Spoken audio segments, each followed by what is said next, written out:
Wow. Oh, it's reserved, man. How you doing, sweetie? No, it's reserved, huh? Oh, I know it. I know it. I'm not. I just know I was talking about on the inside. I was trying to get it. Your nails are pretty. Oh, thank you. They match this perfectly. And my shirt. I need your nails. I didn't even get there. Oh, really? It's deep. Oh, Here's your water. Oh, we get water? I know. The ladies were like, oh, we got stuff. We got stuff. We've grown. They need to give us a bigger bus. We've grown in maturity and wisdom. Yes, we have. How's your sister? I haven't talked to her in I don't know how long. Pandemic has everybody. Isn't there something? So disconnected. Yeah. I don't know where we're going to put this stuff. I'm stuck. Right? And the water's a whole nother. I mean, Good morning. Just checking if anyone would like a mask before we take off. It's encouraged, but it's not required. So just checking it. Okay, thank you. Sure. Okay. So amazing because we have to stay and wear 2 masks and not the mask. Exactly. You know, I walked in with it and I saw one lady. I didn't have lipstick on. I grabbed a little liner. But you know, I'm like, okay. I didn't put my makeup on. Brother Michael. I was going to keep the mask on. You know, so that lady there was like, I got lipstick out, took the mask off, but then I saw another lady with it. I'm like, the lipstick's gonna get in the mask. I'm not putting it on there.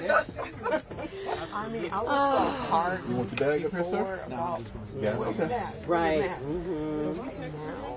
Hey, Miss Mitchell. Hello there.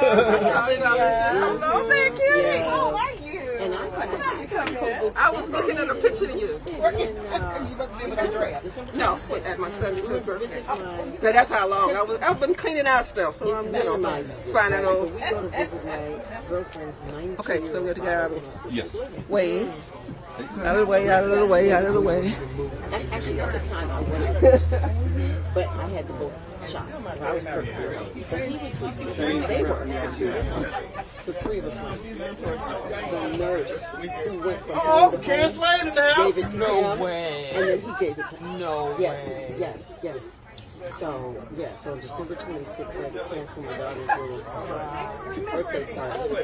Because I had it. I told everybody else to get tested, and I had it. Hey, that didn't work well. Oh, good to see you. You too, be careful. I can't catch you because I'm holding the line. So stay up. Stay up. A soft landing. No, that wouldn't be good. Not at this stage of the game. Yeah, right. Sorry. That's not true. We've grown and needed bigger seats. There you It's go. all good. There you go. Good morning. Good morning. The seat taken behind. Oh, they're already named. Not all of them. Just have to go back. Okay. Important people. I know, I said. Yes.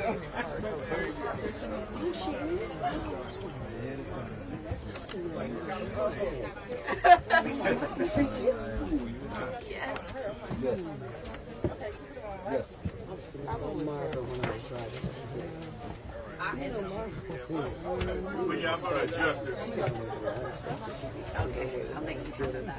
What's that? I said I'll let you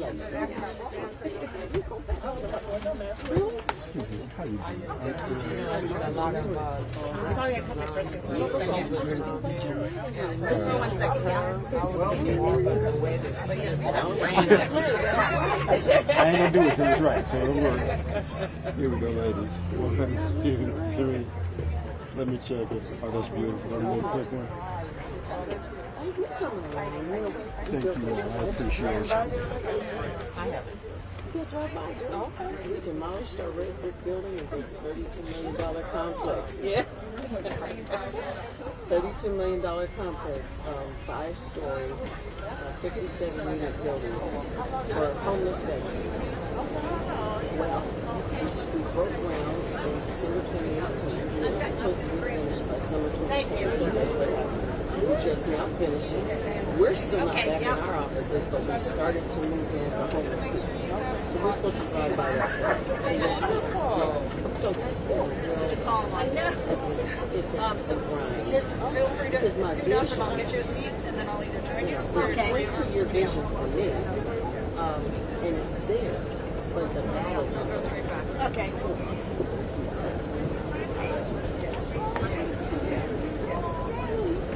We'll keep going. Keep going.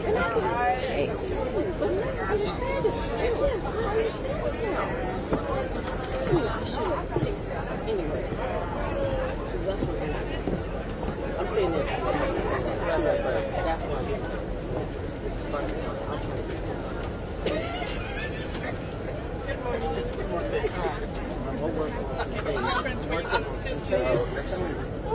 I'm working on so may I pass you, sir? I just want to make sure I'm not in your way. Then arbitrarily, they shot us. Thursday. Oh, by the way, I think my dad and my mom, you should see their range. I saw the Sorry. So then,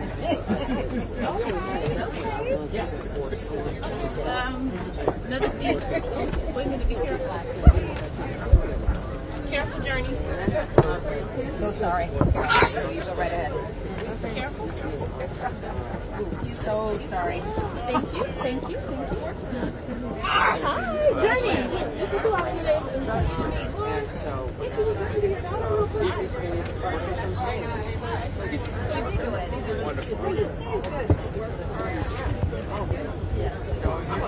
Okay. And I'm also detailed. Okay, I'm like, you supposed to sit there. Did Journey sit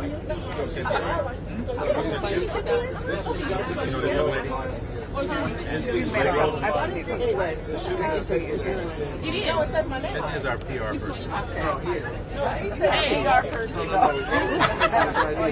Okay, now She's who keeps us relevant. okay. How are you doing? Hello, Sarah. I haven't seen you in a minute. I know, I haven't seen you either. How you doing? I'm wonderful. I keep hearing how you're making it happen over there. That's a good thing. Hi, sweetheart. How are you? You look so beautiful. I like the purple. Thank you. Even though Lakers didn't win, I'm with you, girl. You know what? So good I'm to down see with the you. purple. Yes. No, that's what we wanted. Hey, Sarah. My son actually likes the Clippers. No, I'm a Clipper fan. Oh my gosh, and I'm down hard. I'm down with the Lakers. I don't care how, heck or high water. Yeah, they went down too. I know. Wow. Hey, are you a Clipper fan? They went down. Or East Coast? No, I'm from Houston. I don't care. Oh, Houston Rockets. I'm from Mastown. Whoever they are. I don't know. I'm not exactly sure. All right. We ready to go? All right, let me do a vacant seat count, and then we'll load the rest up, and we're out of here. I was going to say, even though I make it look seamless, I have people like Mr. Lawson keep me in prayer and lift it up. Okay. Well, I pray for I you mean too. this. His title is Wisdom Partner. Okay. You guys good? I like it. So the rule is, don't let them see you dropping signs. That's right. I get that. Hi, how are you? I get that. I had a quick question for you. Sure. They wanted a bite back at the station about the Korean community being included in this. I'm just wondering if you wouldn't mind, can we get a quick soundbite right? Yeah, just take a second. So what am I saying? Just about the Korean community being invited on this event. Where's going? Oh. Where's my Operation O jacket? Did I leave it in the truck? Change it into Of course, that's a good idea. Maybe sing that to you. Yes. My eyes open. I'm going to go business source. That's not his business. Go back to your rock. I hear you. Really? Sharp guy. Yes. Pardon me. Oh, excuse me. Okay. I was happy to see you back. Okay, I guess I have a spot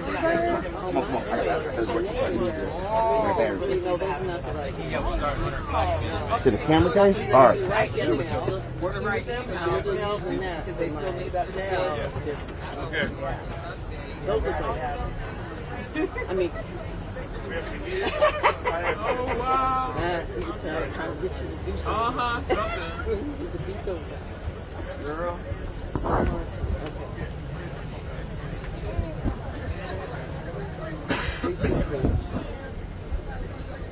864. 704.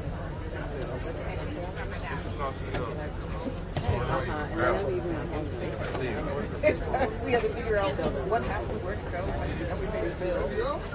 295. Today's a great day in LA. Good morning, John Ryan. Well, hello, everybody. Good morning. Good morning, everybody. Good morning. The Bible suggests be hot or be cold. You lukewarm, I'll spat you out. Translation, even God isn't like mediocrity. I got Hypen doing it. Najee, grab Hapen. We're ready to go. What's up, sweet Alice? Hey, girlfriend. Oh, I love you. You do not age. You do not age. Hold on a minute. You got stuff dropping off, all kind of jewelry. Hold on a minute. I'll sell this. That's all right. Might be working. Yeah, okay. John is starting on us early. I will show up at the pawn shop. Okay, perfect. All right. This is a beautiful sight. So many. Hey, girls. Thanks for having us. Thanks for being here. Good morning. What's the name? Raymond. Very good. Thank you. Raymond. Very good. I guess well. Good to see you. You too. Get some that way. And Raymond's like, no, I don't know you. I think that we're sort of keeping your dad's request. How are you? Good to see you. You as well. Oh, what a treat. Guys, you know what's really beautiful about this? That's Is he still fine? Yes, he is. that's. Oh no, go ahead. Oh, that's just my chief of staff, Rachel. 20. How many years, Rachel? 29 tomorrow. My 29-year chief of staff, Rachel Dowd. Who bought a house in the hood. Not the hood, the hood. DA-HOOD, the hood. She bought it, now this is 25 years ago. She bought it Rodeo and La Brea. All right.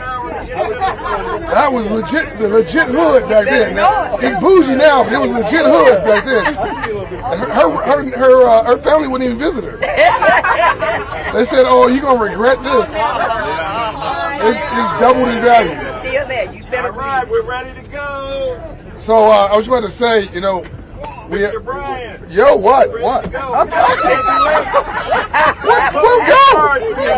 You sitting here? That's my seat. If I'm late, I'm going here. You standing them?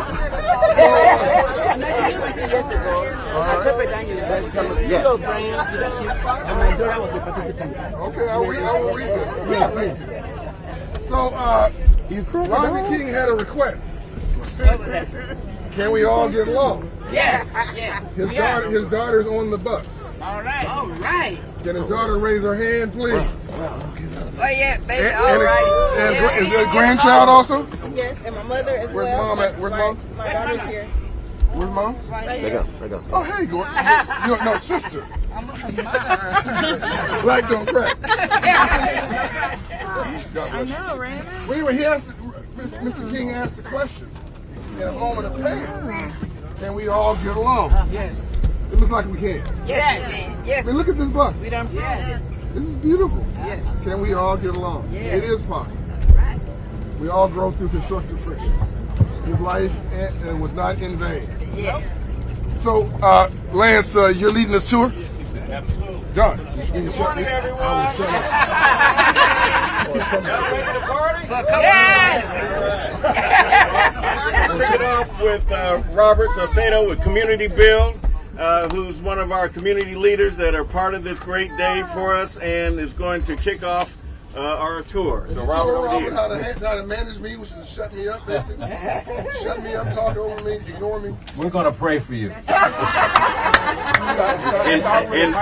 every time you speak, say amen. Listen, this is a hallmark moment for me because I'll talk about community building in a moment, but to make this turn during the riots, I actually was living in Diamond Bar and I came back to help. And so there are several buildings that were on fire here where we evacuated people from their homes. Folks were lining up to go to 30th Anniv. I remember there was a building here that's been rebuilt around the corner on the left that a family got stuck in, so we had to kick the door in. So a lot of memories from that day for me. It was a very emotional 4 days. One of the people that no one's ever interviewed, and if you ever get a chance, you have to, is the comedian, red hair. Red Fox? The No, brother. Koreatown. The brother, right? yes. Sinbad. Forgive me. I don't know why I got a senior moment. We're just talking about seniors, right? So Sinbad was very active during on the street with his family, helping families. Matter of fact, there's a young man that he kind of adopted because he had their house structure burnt down. They lived above a liquor store. He helped them get housing in San Pedro. The grandmother had systemic lupus, has since passed, but he worked with that young man and continues to be involved. And it was just those are the quiet hero stories that we didn't hear about. And there were a lot of those that I got a chance to experience during the riots. I call it riots, but they say civil unrest. And it was just an emotional time. This block, we're just passing 30th Anniv, was loaded with people helping. I'd never seen that kind of a cadre of individuals come out to make sure this entire block was full of volunteers and people helping people. Hey, Robert, can I also just say... Amen. Amen. You'll just ignore me. This block was bought home by home. First of all, this was the Black Beverly Hills in the 30s or 40s, but this block was bought by Reverend Cecil Chip Murray for the church, for Fame Renaissance, for 30th Anniv Church. Every home was purchased and turned into a center for empowerment, for healing, and housing. And oftentimes, our church leaders don't get credit for being community leaders and economic leaders, but Reverend Murray, who I talked to just this morning, 92 years young, and would have been here, but it was a miscommunication. But he wanted to let you know that he is still on the move, and all this is to his credit. Right. Yes. That's a very important thing to note. And this block, prior to them buying, had a lot of drug houses. Yep. And they cleaned that up and understood that some folks were actually relocated to the desert as a result of it. That was a joke. They were asked to leave the community, and they aggressively. So that was the community coming together. And that was the gathering spot for after the civil unrest. All the races, all the religions, both political parties came together in Reverend Murray's office, and he said no drama here, and everybody listened to him. If it wasn't for Reverend Murray, you would not have had peace in South Central after 1992. And then behind us, we just passed, was the old hospital that was founded by several African American doctors. It's now being turned into housing, and on our left back there. And then on the right here is the Ross Medical Plaza. So some of the African American doctors got together. This was one of the first developments of African Americans in the city around healthcare. And so Dr. Leon Banks, Dr. Donald Stovall, and a number of other doctors from that period. If you grew up in this community, you either went to Dr. Banks as your pediatrician. If you were going to have a baby, you went to Dr. Donald Stovall, the women did, and several other physicians in this building up here on the right. Now it's labeled Underwood University, but it was a great asset for many years to the community. A little bit about Community Build. We're a legacy African American organization. This year also marks our 30th year in operation. That's right. I took on as CEO, actually, this month is my third year as CEO. We've grown from $3.2 million in revenue programs to $7.5 in the last 18 months. And I know sometimes he thinks I just say this, but I could not do what I do without people like Michael Lawson supporting and lifting me up, because this is not easy work, especially during this pandemic. I lost 5 people in the last year, the first one being my dad. So it's a very emotional time for me to go through that. But we do a broad spectrum of services. We launched also, Urban League is a part of this, as well as several other organizations, the Community Response System of South LA, which became the safety net for urban America. We together collaborated on distributing over 30 million pounds of food to date.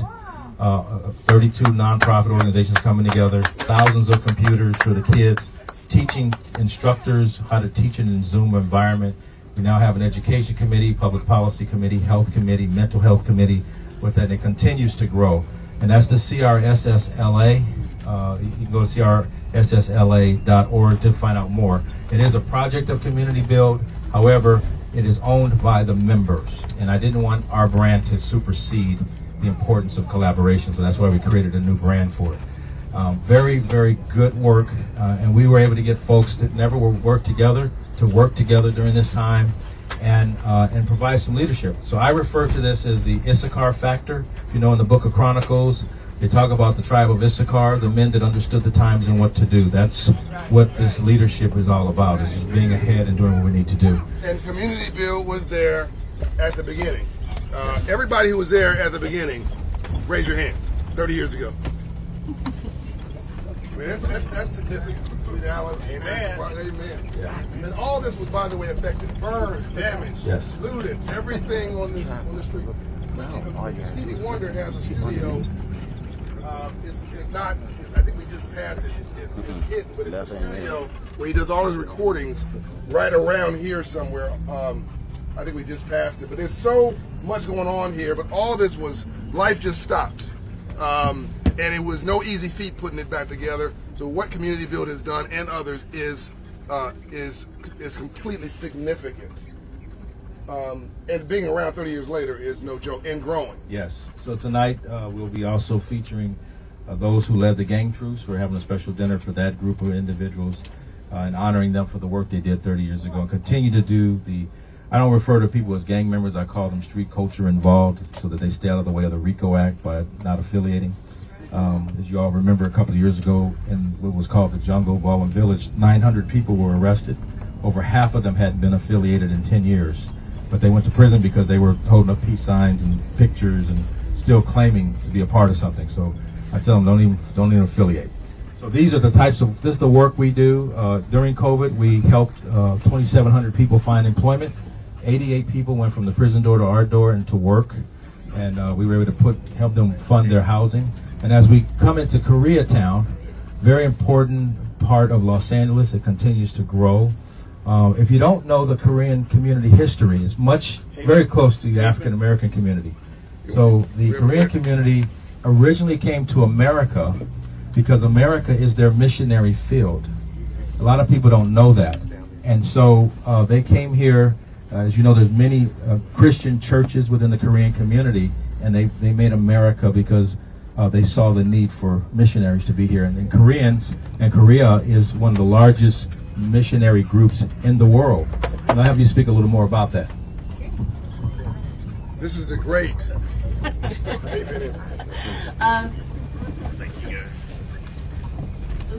Good morning, everyone.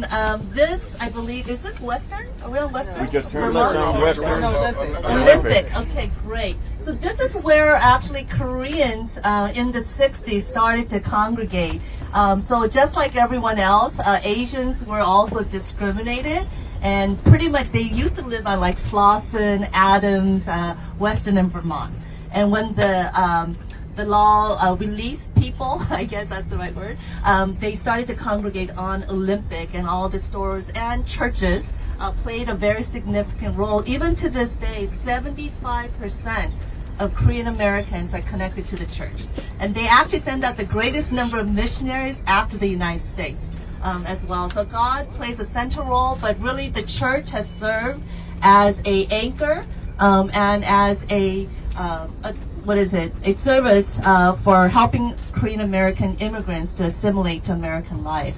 You're here on Olympic and you'll see some of the establishments and restaurants as well. And so right now Koreatown is the main piece is Western and Vermont, and I would say Beverly and going even down to Pico. But even Hoover and Crenshaw would be also considered as well. During the riots, as you may know, the store owners basically they lost 65% of all burned stores were Korean owned. And unfortunately, the police did not respond. They put a perimeter from Koreatown and below. So all of us, we were kind of stuck together to fend for ourselves. And you might have seen some of the rooftop store owners that were not just actually store owners, many young people responded to serve because again, the police was not there to help the community. I do want to say that the last 30 years, there's been many attempts to bring our communities together. And actually on many fronts, there's a lot of great love. The one place that I think where there is a misdiagnosis, and when you have a misdiagnosis, you come up with wrong solutions and you just get hurt more and never heal. And that's around the store owner / black customer. And I want to say that I think that if we learn that these store owners, they're kind of in the same economic wheelchairs.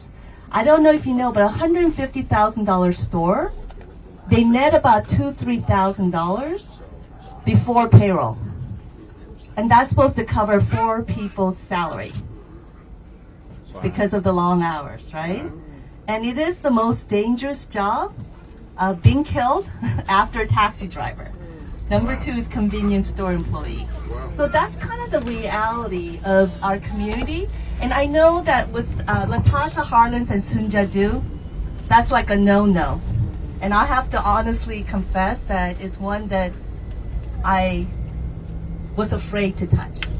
I'm happy to say this morning I was with Shanice Harlan's on Spectrum 1 show. We even kissed each other as well. And I feel that the 30th anniversary, I feel this is God working. I felt like God had given me an assignment, and for 2 months I held on, afraid to call. And with Najee's help and push, I finally called, and it has led to what this morning, and she'll be joining us on stage for the Light of Unity this evening at 7 p.m. at Tapestry LA. But I want to go back with even Sunjadu. I think of Latasha and Sunjadu as both victims. I don't know how many of you have seen the Squid Game. Yes? You know, in that game, the game master set the table in such a way that all the players, they were really going to end up hurting each other and hurting themselves. And it was only at the end when the 2 remaining players decided to switch up the game that they both ended up winning. And I really, really want to say that, you know, even Sunjadu, you know, she had been shoplifted on average 40 times a week. I learned this 30 years later. She had been also facing 30 robberies and 20 threats of having their store burned, and her son's life being threatened by gang members because he was going to be a witness in trial for robbing their store. I did also learn she was a domestic violence victim herself as well.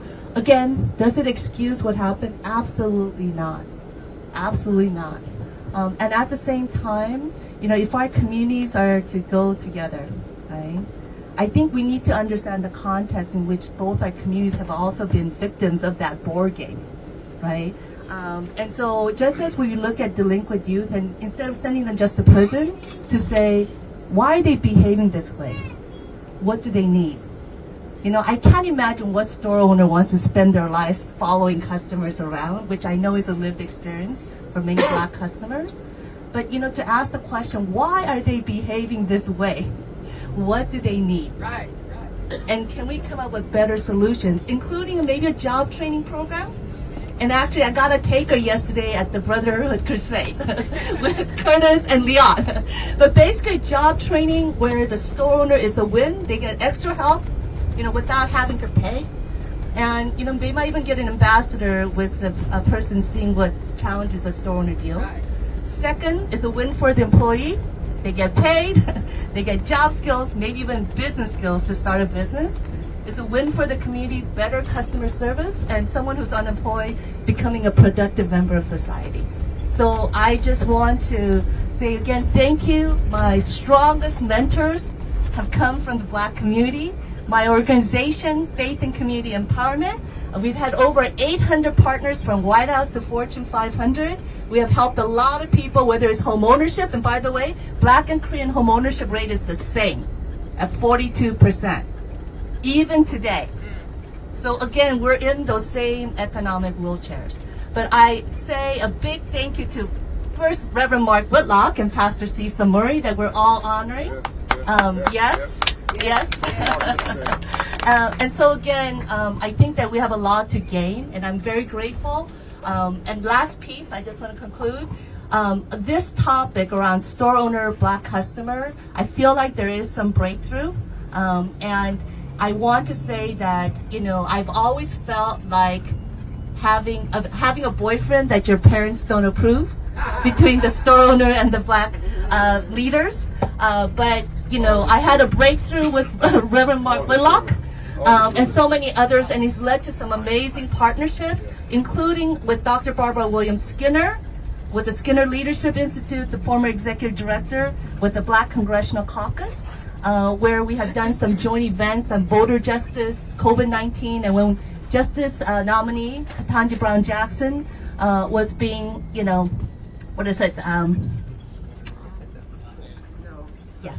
we were able to do a joint op together as well. So again, thank you, and I look forward to the next 5 years with some great successes. God bless. Thank you, Nathan. So, thank you, my friend. We just passed a whole bunch of economic development. I mean, I'm a little concerned that people who come from this city would take it for granted, and you assume everybody knows, but there may be others not from the area that don't know that every corner we passed was burned to the ground and rebuilt with mostly private sector dollars and community engagement, and it was no easy feat. So maybe we should have done some kind of almost like a heat map, but I just want you to know if you're passing by an intersection, there's a good possibility it didn't exist or it wasn't standing on stable ground after April 29th of 1992. Pretty accurate? Very accurate. The one thing I think that Hapen, I'm glad she said what she said. We and I didn't want to stop her because it was so important. It's the Korean culture. If you came from Korea, you had a little bit of capital. Your family stayed upstairs. They worked downstairs because they couldn't afford to hire anybody. The culture was they didn't look you in the eye unless they knew you. They wouldn't touch your hand unless they knew you. So if you're a young Black person and you're at the counter, you're trying to get change, they're not looking you in the eye, they're not giving you, not giving you change in your hand. It was viewed as disrespectful. It wasn't meant to be disrespectful, but it didn't take much to light that fuse, quite literally. And so there's a lot of misinformation, and I read an article this morning that basically said before April 29th they were Koreans, but after April 29th they were Korean Americans, because we were forced to get along, to understand each other. I think that's really the gift of all this. So some of those communities we passed through was Wellington Square, Victoria Park Circle, and on the left was Arlington Heights. So if you grew up near there, you went to Arlington Heights Elementary School, you played in the band. A lot of great musicians came out of that there. And then, of course, St. Paul's Catholic Church. And then one of the more important buildings on Crenshaw, and I think someone would disagree with me, was the Kappa House we just passed by. Oh, hell no. Oh, hell no. Just wanted to, I'm not a Kappa, but I just wanted to highlight we passed the Kappa House. You can't use great in Kappa together. Breaking news, Roland, breaking news. It's only alpha. As we come further down Crenshaw, you'll see we're going to be past the intersection of Adams. This was all impact. All of this was impact. Matter of fact, this gas station, a bottle hit my car, a Molotov cocktail when I came back into the city. So there's a lot of fires going on here. see some new construction housing.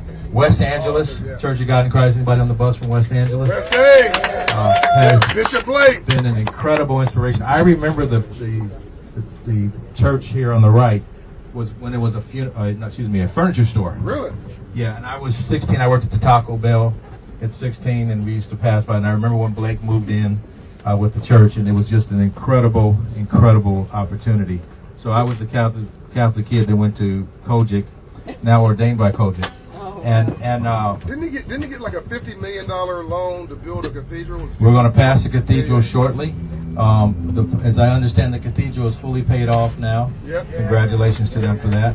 And he owns a good portion of both sides of the street and the streets on the back side. The church, the church. So there has been some change in the ownership. As you know, CIM is building here, but that allowed for the cathedral to be paid off and some other construction at that site. So yeah, this is CIM here on our left. And so you're going to see more changes here on Crenshaw. You all remember that Smart Finder was not there. This boarded up building here used to be the Taco Bell. In the 80s was doing $120,000 a week in revenue. That was a lot of money back in the 80s. I used to go there. Per week. And so one of the highest producing stores, and their rent was only $800 a month. So great store. This is where the furniture store was, became the church, and then we'll be approaching shortly after we pass the Metro parking lot. Now, what did not recover? And Union Bank put a branch here. Yes. Is Julius on this bus? Julius Robinson. Julius is the highest-ranking African American at Union Bank, which is one of the largest banks in the world because of its association with his Japanese parent, and his leadership at Bob McNeely. Yes. Made this bank branch possible. Yes. So, and then the only thing that did not recover here on Crenshaw is the Arco gas station had a very thriving, robust store. And if you remember when they started opening the AM PMs, and for some reason, Arco never allowed them to reopen the AM PM. It was very robust. I mean, it was in those days. The Arco further down on Jefferson by Trinity, there was a Asian family that owned Roy's Market, and we protected Roy's. And the one day we didn't go back, some outsiders came and burned it down. Wow. But they used to extend credit to the community for those who were between paychecks. So it was a valuable service. The Arco did so as well. Yeah, it was an AMPM here for years. So this was what was left. Brand new development here. That was built after the civil unrest. Oh, that's tied to the cathedral. That's the Metro lot.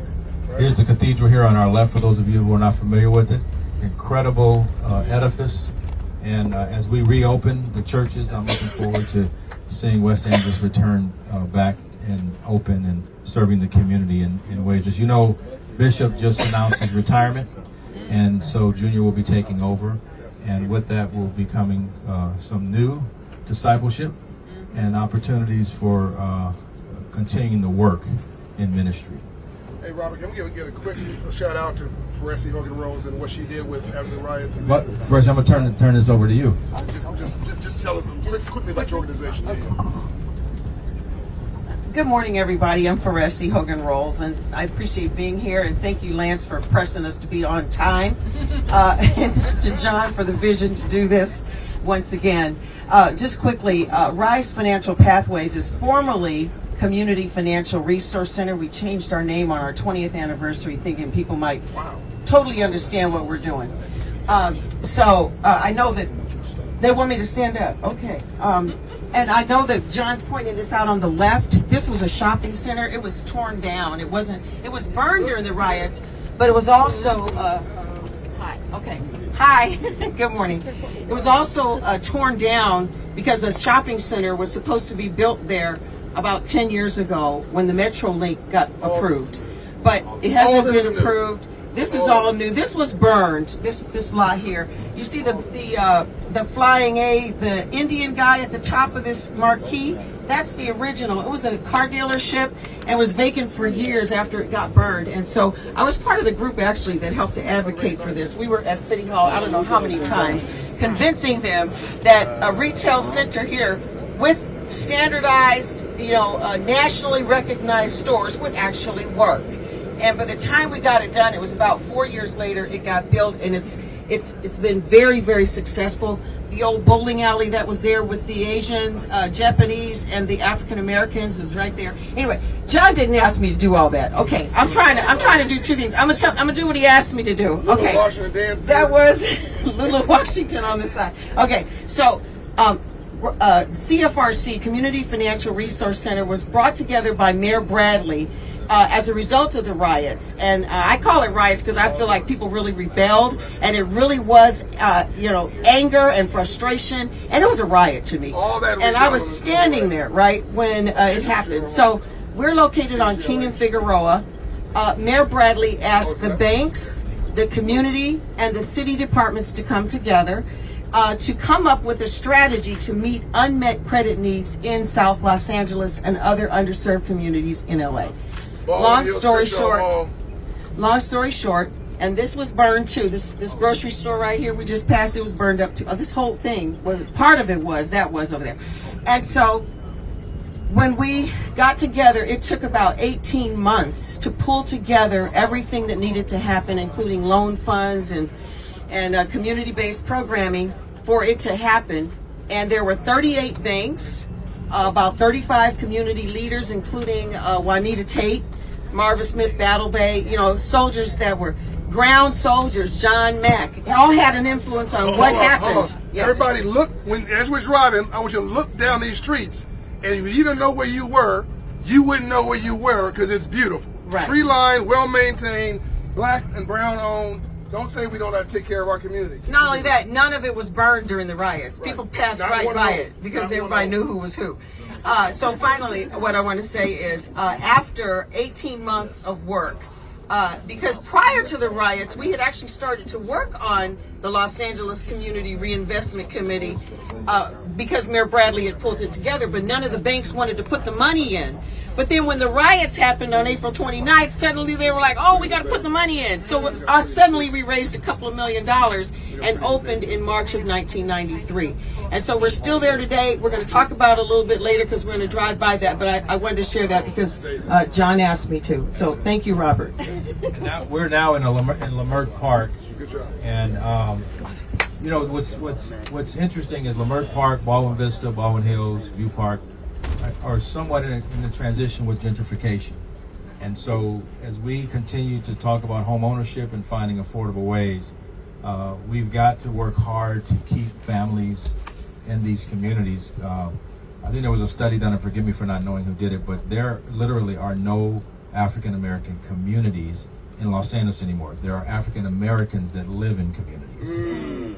And that's saying a lot. That's saying a lot. And so as we see the community transition, I mean, I've watched our block go in the last 7 years to 8 non-African American families. And everyone has a right to buy a home anywhere they want to. We get that. But the way we're going to have to continue to practice collective economics is really to maintain our communities and the affordability of it. So what we're coming up on, when you cross over the intersection, if you could stop in front of that building with the green awnings. So this is the corporate offices. We're coming up on Community Build. But before I talk about Community Build, on our left is Fernando Pulliam's arts program. Wasn't this Marla Gibbs? Yes. Yeah. Yes. So that was the first. That was the first vision thing. The Hope Inside. Lance, right? It was Operation Hope right there, right? So hold that thought. Everybody say amen. Okay. So on my left here is the Regency West and Fernando Pulliam, who does a wonderful youth arts program, galleries. If you get a chance to come back, over there is a Z's Gallery. Right here, we're going to stop for just a moment. This is the corporate offices of Community Build. Brenda Shockley, who was the founder of Community Build. I believe this was a burned down Thrifties during the riots, and they acquired the building, built 15,000 square feet. On our right is Aki Bamboo, the restaurant. I'm going to hold off for 1 second. And then the restaurant you see here on the left was closed. Community Build was actually going to open up a social enterprise. In the windows, you'll see Blacks in Cinema, a pop-up art display. And then the Barbara Morrison Performing Arts Center is here in the building as well. And we'll continue to keep it that. And then this is a pocket park. You can rent it, by the way, for outdoor activities owned by Community Build. So new faces in familiar places here in Leimert Park. On our left is the new construction for the Vision Theater that's coming, hopefully opening up next June, I think. It's been behind schedule, but they're still opening up. Art and Practice has it. Oh, if you haven't had a chance, please, there is a incredible museum right here on the corner, owned by Art and Practice. They're just reopened. They've always got evolving art displays. Make sure you stop here when you come through. The historic Beauty College is here. It's been here for, I am told, 100 years. Marla Gibbs used to own that whole block, by the way. And Marla did own that entire block at one point. Right here on our right-hand side is the new Metro line. They will be opening, grand opening June 18th, the weekend of Juneteenth. So you'll hear more about that, and we'll be assisting in that effort. And then, as we make this turn on the left, I'm going to turn the mic over to our wisdom partner. Everybody say wisdom partner. Wisdom partner. Mr. Michael Lawson, who will talk to you about the Urban League.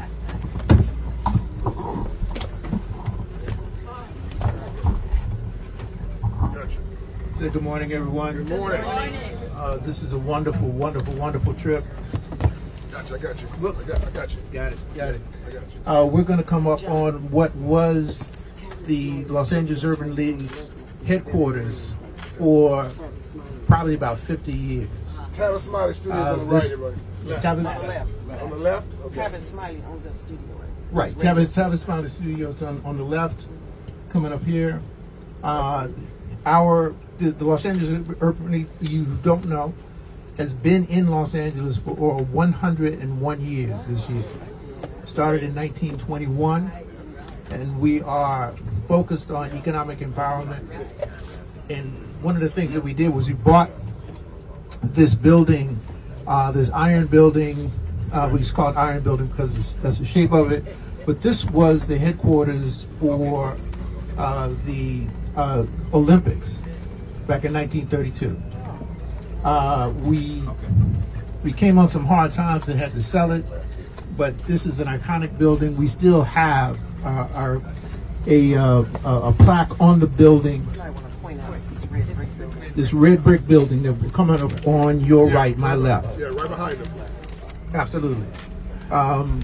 The our goal for our next 100 years is simply to rebuild Greenwood in Los Angeles. All right. And that is what we are going to do. So thank you very much.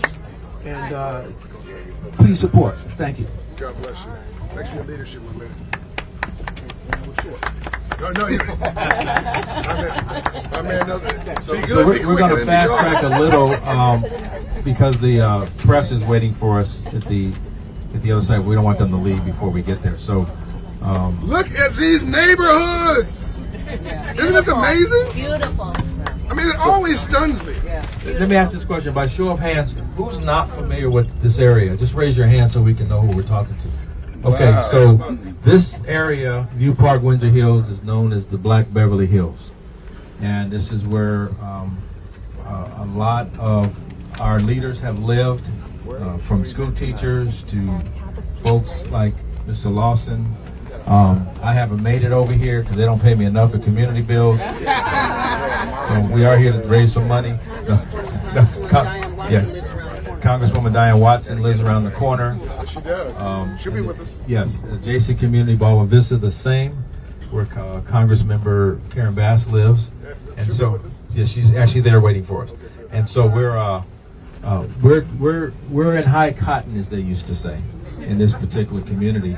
And what's beautiful about it is it's never been, as some people thought, the black bourgeoisie. It's always been about people being successful and giving back and pulling up. It's been a push-pull opportunity all of our lives. We've seen that, and it continues to be that for those who continue to live here. As we make the left, you're going to see a boarded-up lot. That is the site of Nipsey Hussle on your right-hand side, where the unfortunate incident took place. But he was doing some serious economic development activity and raising eyebrows. That was not an easy project to finance, but he got it done. And unfortunately, we lost a true economic development soldier for this community. But we continue to strive and get it done. I want to go, just before we turn the street, what you saw back there, that wasn't black home ownership or white home ownership or Asian or Latino home ownership. It was just home ownership. Tree, you cut your grass, you paint your walls. I mean, it's just what happens when you become an owner. And we can do it like anybody else. This is all good. I thought we were. This is the railway. This is the. I'm sorry. I thought we were on Slauson. I did too. Yeah. Okay. Turn around. All right. Right. Another senior moment. This is the Doolin's. There's Doolin's restaurant. This is Bethesda Temple rebuilt. A beautiful rebuild. Right. And a lot of activity. You see the rail line is opening up. The Crenshaw line opens up June. This wall here? Actually in July, but the kickoff will be in June 18th during the weekend of Juneteenth. Destination Crenshaw. Street artists would just come and put their Tell that story, Michael. So the wall that we just passed on your right was just an artist's way. It was just a wall that the city built, and artists came on their own and started painting murals, and it would just change. This was a dynamic wall. It still is a dynamic wall. And it just changes month to month to month. People they respect the work that was there, and they add new ones. And it's one of the reasons why we are putting up the Destination Crenshaw, because now that we're going to have this rail line above ground, this is going to be part of the artistic work that you will be able to see as you traverse down Crenshaw. So no, that is a special wall, and the thing about it was that it was created by the community. The new charter school to the left. New charter school to the left. Thank you, Mike. So I'm sorry, I thought we were. So when we make the left on the Slauson, if you look to your right, you'll see the location, Nipsey Hussle. Also on our left. This used to be Automobile Row, also, right? Correct. Yes. Correct. Yes. Where the school was, there was an auto. Right. And then right here, this small historic fire station, Community Bill will be taking this over as one of our sites. Right here where the vaccination site is a historic fire station. Okay. And black firefighters. So we'll be doing some community events and training and so forth there. In partnership with a number of other community groups. All this in fact. Nipsey's on the right. Right there, Nipsey Hussle on the marathon. This coming here at the light. All this was rebuilt. This is so here's an interesting site here on the right. It's boarded up. Right here? Yes, it's going through entitlements for 35 units. If you have a check to write, you could probably buy it right now. I can talk to you about that offline. But anyway, that's a site that's marked for development. Okay. Any questions? Any questions? Are you enjoying this? Good.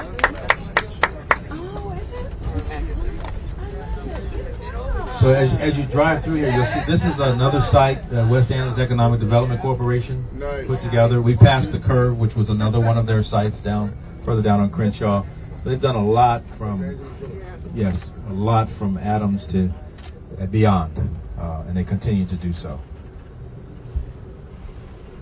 By the way, before we end, I want to commend Lance Triggs, Najee Ali, Kevin Boucher, and Abstencia Leilani Campbell. There's so many heroes and sheroes that helped to make today happen. Rachel Dobb, my chief of staff. But Lance Triggs has been on point with me for, how many, 20? Long time. 28 years. And Najee Ali, I don't know if you're on the bus or not, but thank you. He's on the site. They pulled all this together. And she can't stand up right now, but I failed to introduce my beautiful wife, Shatra Dalton Bryant.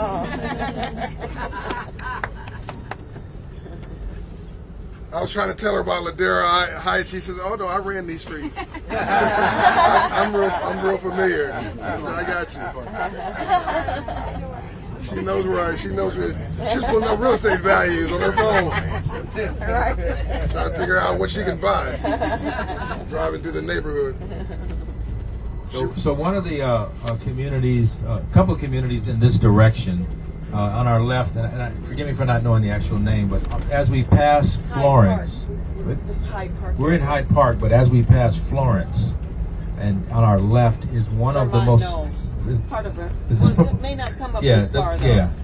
So this in Vermont knows is over on Vermont, but from Crenshaw to Vermont, Florence to Manchester is one of the most stable African American communities in Los Angeles County, and has probably the longest standing home ownership in Los Angeles County. And so what's beautiful, and then we'll get into as you get to Manchester, Inglewood. But what's beautiful about that swath of housing, if you would, if you ever get a chance to drive through and just make those left turns, you will be amazed at how beautiful these communities are.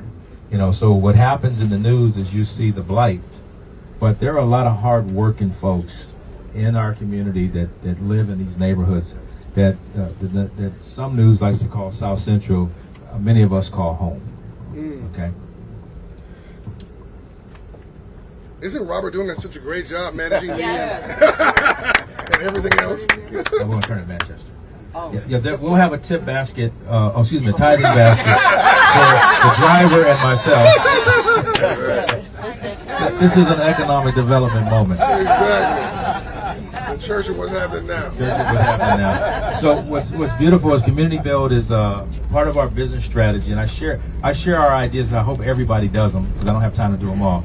But one of our strategies is to look at nonprofits that are in trouble, who have real estate assets, absorb them into community build, and then build those assets out. So we're doing our first merger in 60 days, and we'll be looking at building about 120 units. That's really smart. Or we've done something, I've just started a conversation with Amazon to say, why don't we do a mixed-use housing, incubated businesses by Amazon on the ground level, distribution center in the back. So this site we're looking at has it. So we're looking at new ways to do things that would create 125 jobs to be a true live-work environment. So I'm sharing that because there's some folks on the bus that I hope are thinking like this and out of the box as we come together. And the good news is that the most beautiful thing that came out of the pandemic is the ability to be transparent, the ability to share and be collaborative, and not worry about somebody taking it. So we have shared, Wooten Center on 91st and Western, for example, had bullets flying into their building from the games. So we actually gave up a grant that was due to us so they could put bulletproof windows in. That's what has to happen with our nonprofit communities, is begin to share those resources and not. How many people are members of Urban League or been blessed by Urban League in your career? Raise your hand if you've been blessed by Urban League. Okay, so I'm gonna do a commercial real quick. This is a call to altar. So hear me real quick. Listen, I'm a big fan not only of Urban League but of we haven't addressed him appropriately this morning, Ambassador Lawson. And if you have not contributed, if you have not joined as a member, if you have a young person in your household who is not part of their young people's movement, I would encourage you to get back involved with the Urban League. Here's why. Across America in black communities, Urban League is a huge name. We cannot allow the Urban League, the existence of it, to be washed out. So I stand with Mike Lawson as he has grown this organization, taken them into the black, and know that they are extremely relevant in our community. Why would I raise money for another nonprofit when I need to raise money for mine? Because we both do relevant work and we share resources, we share ideas. So as you get off the bus today and go into your car, make sure you have a heart for Urban League. And if you don't write checks, they take ACH, they take Zelle, they take Cash App, Venmo, Ray and them will hook you up. I mean, whatever you need, let's help them raise some money and keep this relevant. But by the way, isn't that special what he just said? You know, there's enough poverty to go around. Yes. Why are people trying to compete around cutting up poverty? I mean, collaborate, don't compete. nonprofits should help each other. I just told Michael, my wife and I, we have a family foundation. We're going to, separate from Operation Hope, we're going to support Michael. Operation Hope will support him. Everybody should support each other. And I love that your strategy of absorbing other nonprofits that are having challenges. That's a really smart strategy. We have got to upgrade our software or we will disappear.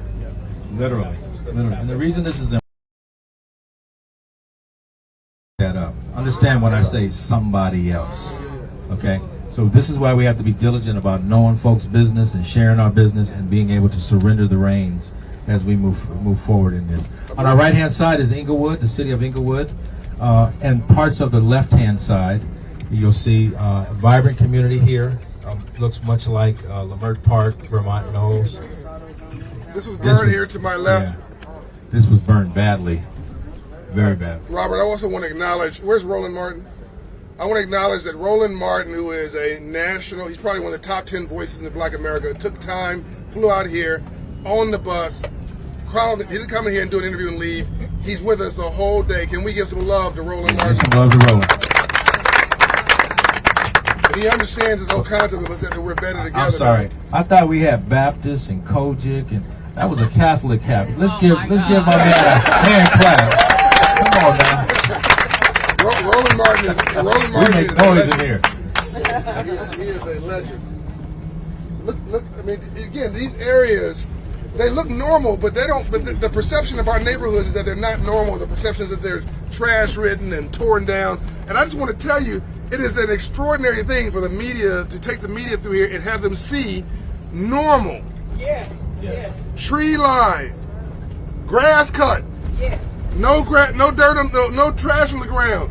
Acting like, normal human beings, which we are, but that is not how we've sold our neighborhoods. And that's why these things are so important. You got to market to investors in a new and different way. What say something, Michael? No, that's where I used to live here. Used to live here? Yeah. In Inglewood? Yep. So right here at St. Andrews Park in July, they have their jazz festival. So look for you'll see social media right here on the right hand side. They have a fantastic jazz festival that's coming up. This Rouse was in deep trouble at one time. If you get a chance, they've actually gone in and remodeled, and after much protest from the community. But this is a food desert. There are very few grocery stores. Most communities, I think the marketing is a grocery store per 25,000 residents. In South LA, it's something like one grocery store per 75,000. There was the company that owned a subsidiary they used to put, I can't the name of it. It was a lower grade subsidiary. No. It was another one. But we fought. Food for Less. Was it Food for Less? They brought in Rouse in its place. By the way, I want to acknowledge on Community Build, the first investor in Community Build, as I remember, was actually Maxine Waters. She got public money to go into Community Build in 1992. She never got credit for that, but I wanted to just give her that acknowledgement. Congresswoman Maxine Waters. And as we come up on Vermont, we won't make the right turn, but if you look towards 88th Street off to your left, you'll see a group of apartments. That's the Community Build location. We have 62 units of permanent supportive housing. We have another youth center there. And above, Sharp Mental Health Services is our client. And that was the first Triple H project to come online, and that was done in partnership with Works, Women Organized for Resources and Knowledge. And so it's great. Isn't this the intersection? No. Florence is. That was the flashpoint, but this Normandy and Manchester, this was burned up. Oh yeah, this was. This was burned that's up, right. but the flashpoint of the riots. First, he wants everybody to know this was burned. This whole, basically every corner you come to, the intersections were burned, but this one in particular was pretty much level. And that's why we got that new McDonald's. Right. She's noting the new McDonald's that went in just south of us. The flashpoint of the riots was Florence. That's right. And it's all, is Louisiana Fried Chicken still owned by black people? They still sell black people food. Okay. When they sell Chinese food too, that's when we know it's probably not black people. So just honestly, I don't think so. Franchise differently. Right. There's so much opportunity in our neighborhoods. My God, you just look around. I mean, it's just, there's a McDonald's there, but look at this. Yeah. When we make the left at Vermont, you're going to see on the right-hand side some empty land that has been blighted for over 30 years. What's going on at that site right now, next to the county building that will pass, is something called the Seed School. It is a public boarding school for 400 students, 200 of which will come from foster care, with a transportation-oriented curriculum to get them in the pipeline. Metro is going to be reaching the point in about a year where 40% of their staff has reached the age of retirement. And so the goal, and that's from the bus driver to the CEO. So the goal is to get kids in the pipeline for transportation-oriented careers, not only here in Los Angeles, but abroad. And we're talking six-figure opportunities. So this boarding school is a really great opportunity. It's not part of LAUSD, it's part of, what's the other entity that the county runs, their education unit? Libby? No, not the charter school. That's LACO, Los Angeles County Office of Education.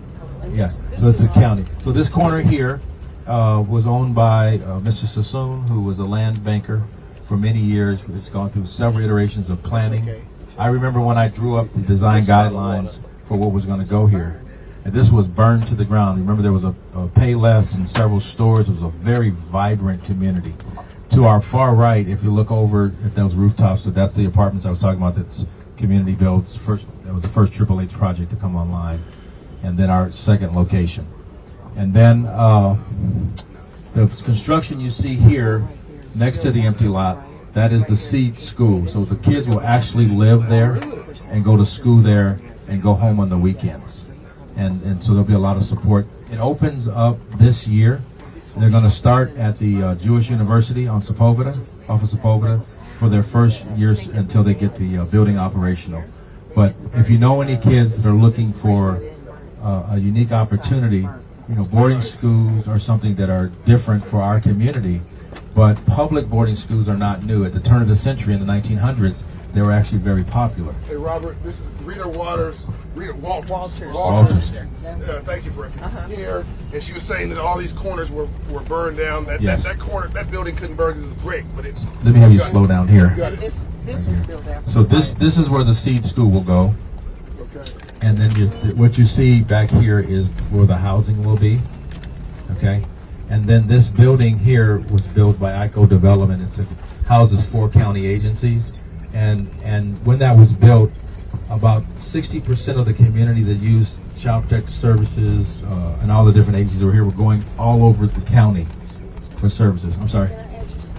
Please do, please. I just want to quickly say this building on our right is the Department of Social Services. This is Fressy again. I just want to jump in here. It's an $80 million building that was impacted by Crenshaw Christian Center, which is up on the left. Oh, yeah. Dr. Betty wanted something built on this dilapidated, burnt down, acreage. It was about 9 acres over here.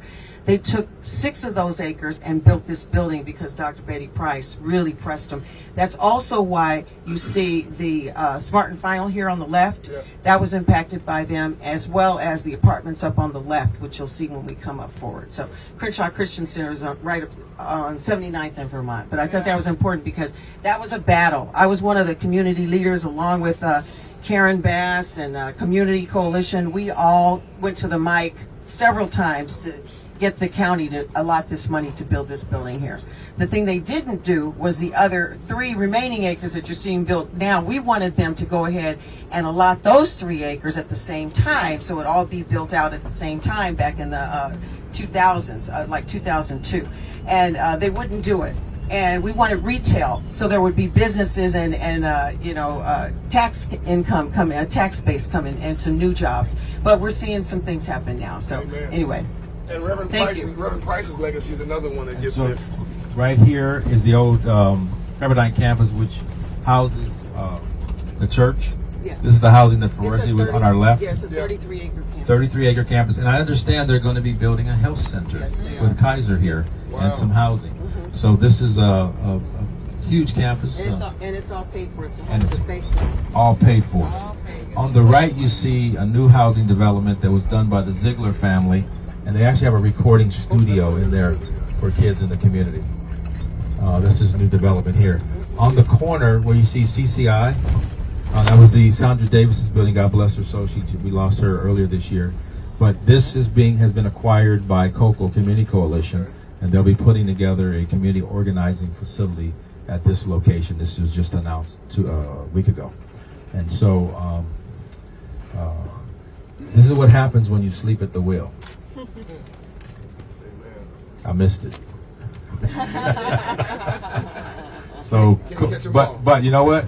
COCO is a great organization. Well, did we pass them already? We passed them. Yeah, so they're back there. They recently announced that they paid off their building. And they paid off their building as well. So a lot of great stuff happening here. So this corridor, you know, if you look at the developments like here on the right, this is the impetus for changing the community. Here's the challenge. As we get further south, 79% of the community has transitioned from African American to Latino. And so where are we going? Out of state, Riverside, San Bernardino, Lancaster. So we've got to hold on to our property. We've got to maintain our businesses. Yeah, this shopping center was burned here. On the right, on the east side, was burned. You left the church's chicken alone. I'm just saying. Didn't Marvin Smith Battle Bay have something? Yes, I'm gonna talk about it. Marvin Smith Battle Bay, yeah. God bless her soul.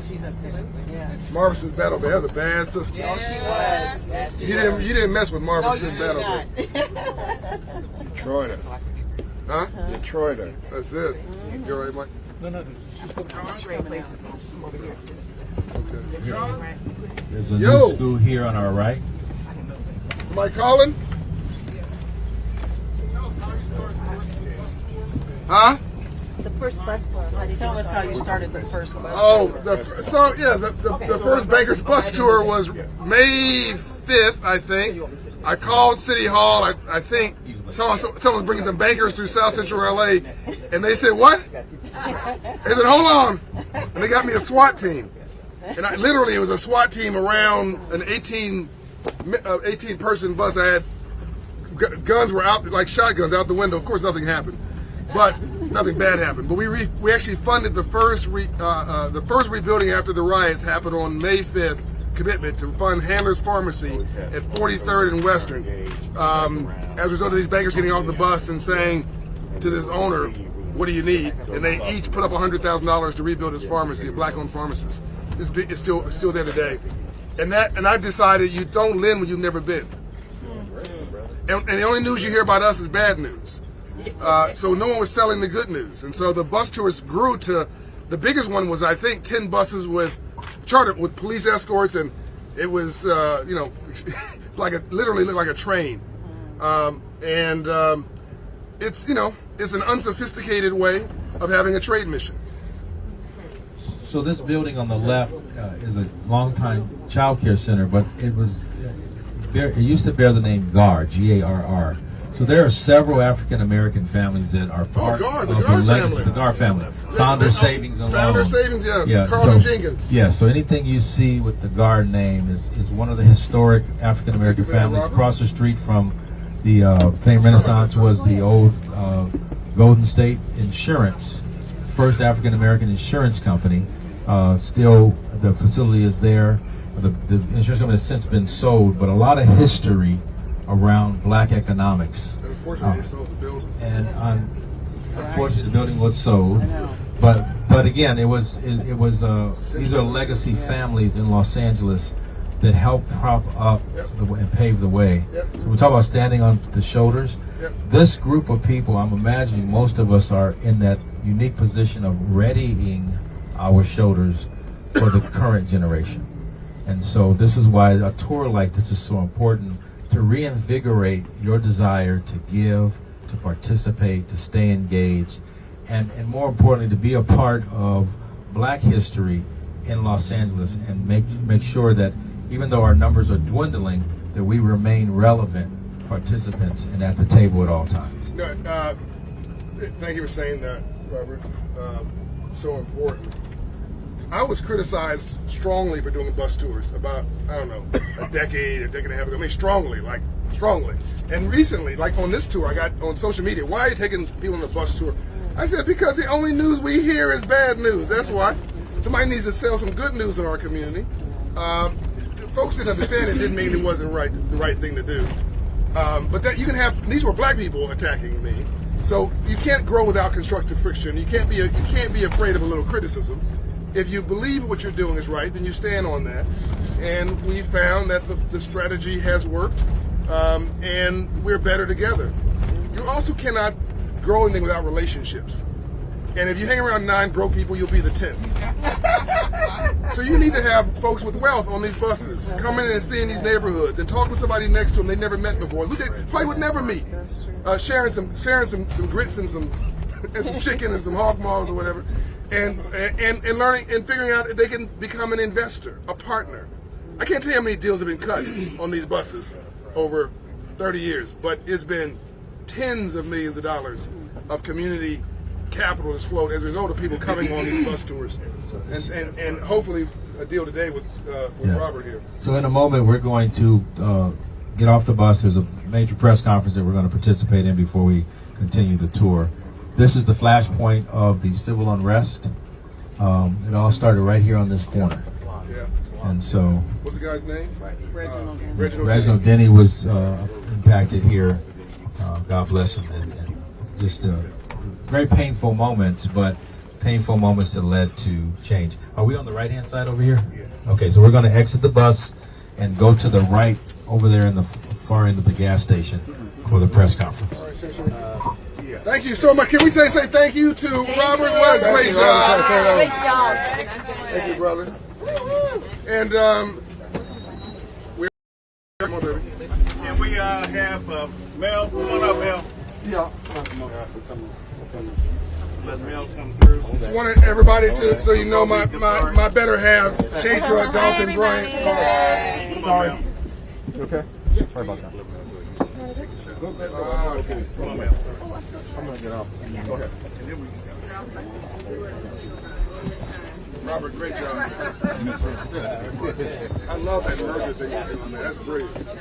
All right, so we can get off the bus. My jacket is can you grab my jacket? Thank you. Where's your jacket? Thank you, too.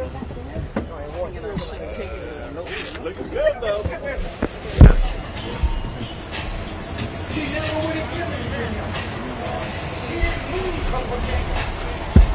Everybody else gets out here. Can I get a shot of you at that sign? Yes, ma'am. Where are we going?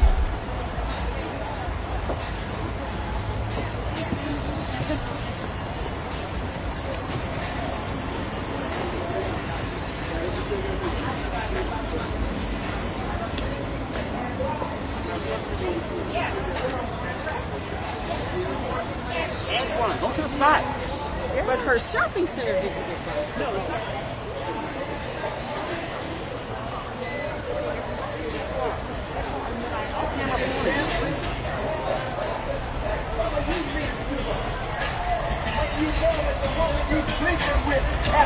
Hold on. I know. We got. Okay.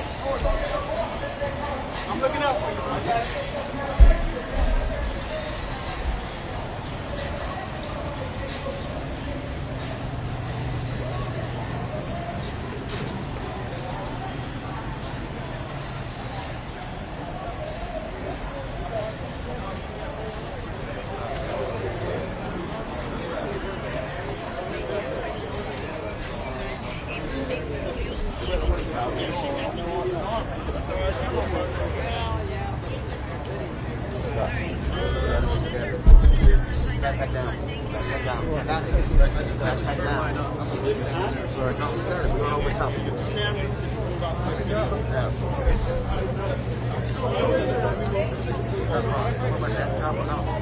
This is Shanice Harlan's, Latasha Harlan's cousin with the mayor, and we come bringing gifts today. So I just wanted the media to know that this Harlan's family is all about peace, love, and healing, and we thank our mayor, who's led with courage and compassion during the worst health crisis in our lifetime. So thank you, Mayor Garcetti. And this is not the press conference, it's freelance. Trying to kill time.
Do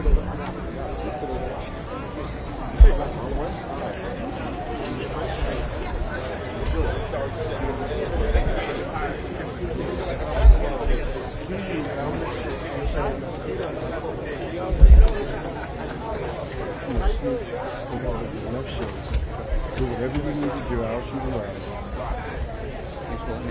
No. You were the first thing that happened.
Hey, Mayor Garcetti, you're a pretty hard guy to reach. You don't answer anything. Test. I'm thinking you're an actor. You're not for real. Margetti, forget something?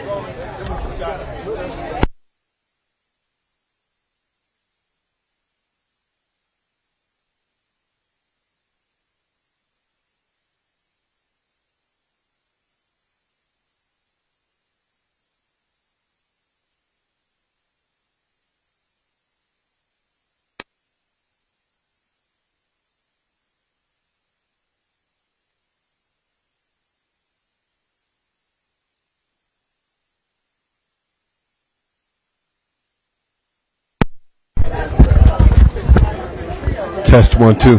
Test. Excuse me.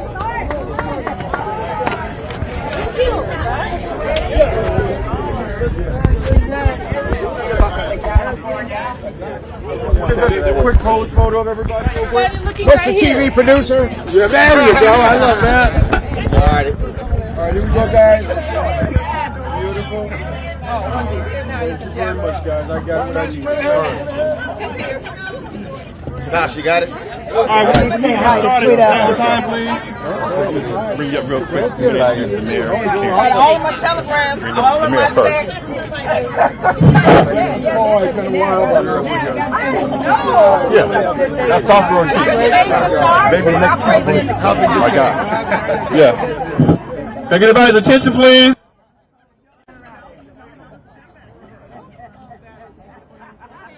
I need all the photographers to take a step back. The press conference is about to start.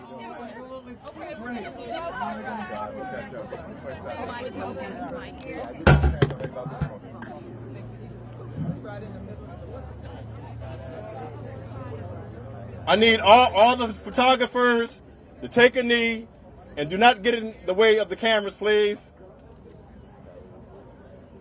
Is everyone ready? Okay, everyone ready? I'm Najee Ali, Community Relations Ambassador for Operation Hope. 30 years ago on this date, our city went through the worst crisis and one of the darkest days in our lifetime. But 30 years later, I am proud to say we stand here united as one city. 30 years ago, if someone had told me that the family of Rodney King, the family of LaTosha Hollins would be standing here in unity with the Korean American leaders, with Mayor Garcetti, with Chief Woodyard from the LAPD, with Congresswoman Karen Bass, in unity, I would not have believed it. But thanks to the leadership that we have in this city, 30 years later, things are much better because we talk about the bad things that happened 30 years ago, but I say, let's talk about the good things. The good things is that we had several leaders and nonprofits that were born out of the civil unrest, such as Community Build, now led by Robert Salcedo. We also have a group called the Community Coalition that was co-founded by Sylvia Castillo and a young activist named Karen Bass, who's now a congresswoman. We also have someone who 30 years ago, no one knew who he was. But now, 30 years later, it is without question, he is one of this country's young, top business leaders in the financial world as well as the nonprofit world.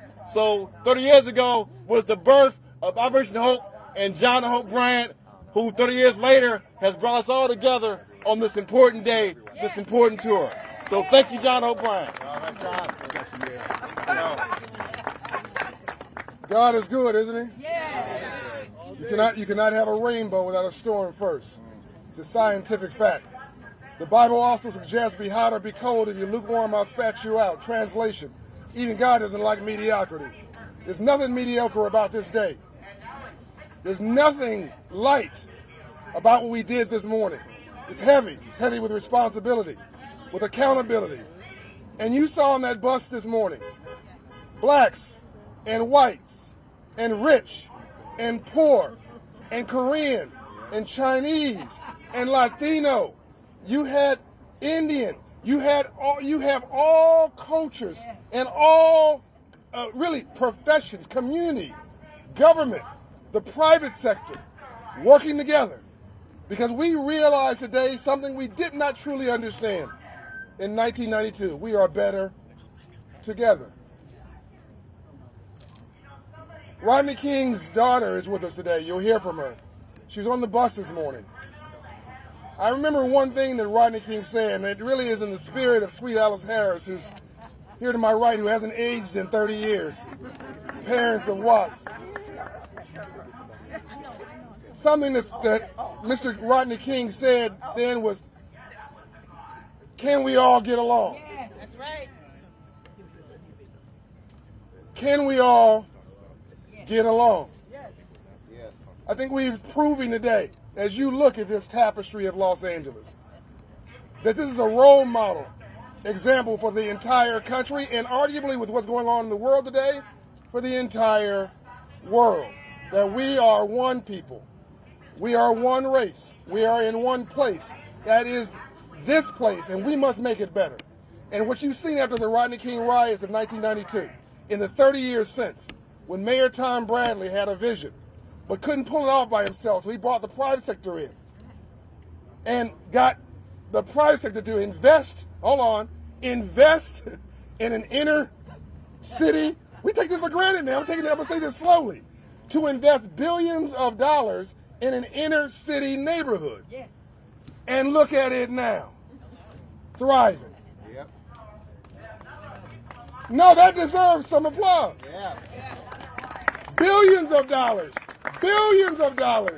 not through a handout, not through charity, but by adding to GDP, taxes, income and opportunity, and jobs for all of this community. Now, Mayor Bradley was an international leader, but we have an international leader right here in Los Angeles.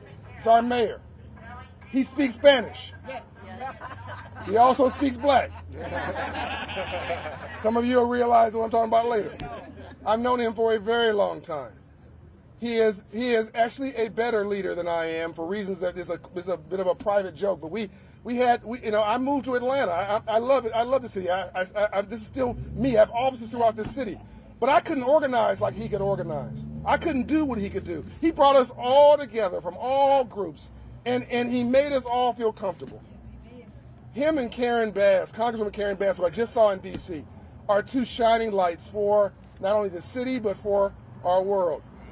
I'm honored to say and welcome today that we're proud to have on the 30th anniversary of the healing of our community, my friend is Mayor, Mr. Garcetti. Thank you, brother. All right. Let's give it up for John Hope Bryant, my brother. I want to thank you for the work that you do, John.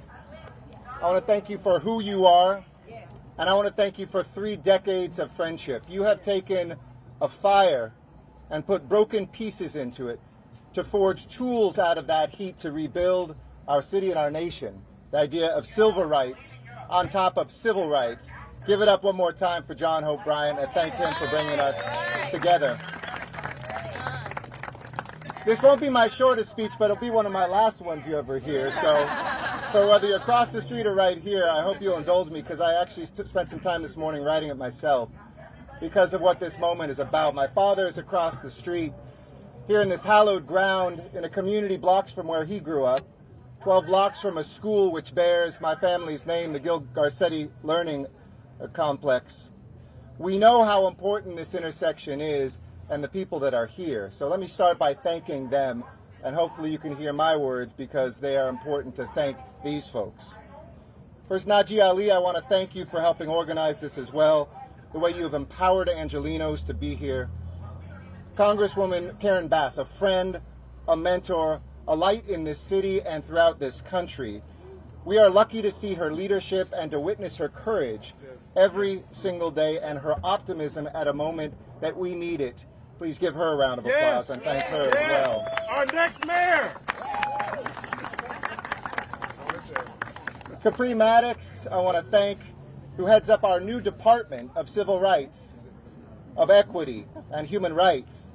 And I want to thank Laura King, and I also want to thank Shanice Harlins-Kilgore. Both of them embody the pain and the promise of 2 families that have suffered, but that took that suffering and made it into something special. I want to thank Haipin Im, who is a dear friend and our president and founder of Faith and Community Empowerment, who continues to bring the Korean American community together with all communities. Please give her a round of applause and thank her as well.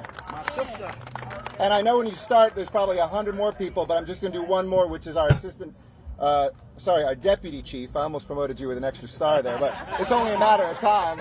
It's only a matter of time. But Deputy Chief Gerald Woodyard, who heads up our South Bureau, he embodies how far we've come, but more than that, he embodies the character and the courage of our peace guardians on our streets. Thank you for your presence, and please give him a round of applause as well. I'd like to start first in remembering here those who are not with us, though. 63 souls, at least, that we know of, who lost their life in the violence of 1992. And so many before and who have come after who have lost their life. If we can start with a moment of silence, remembering them because the pain for their families has never, ever gone away.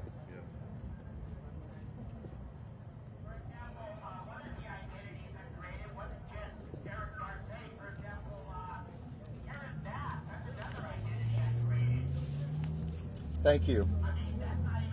It's been 3 decades since the 4 police officers who brutally beat Rodney King were acquitted and a city erupted. Since the trauma of that time, 30 years have passed. Think about that. Children have been born. Babies are now graduates and leaders. A city has survived and changed. In many ways, you can see the brave and bold articulations of an LA you never want to bet against. But in other places, we still see a city still broken and broke. We meet today here at the intersection of Florence and Normandy. In 1992, this wasn't just an intersection of two streets. It was an intersection of brutality and hopelessness, an intersection of racism and poverty, an intersection of violence and suffering.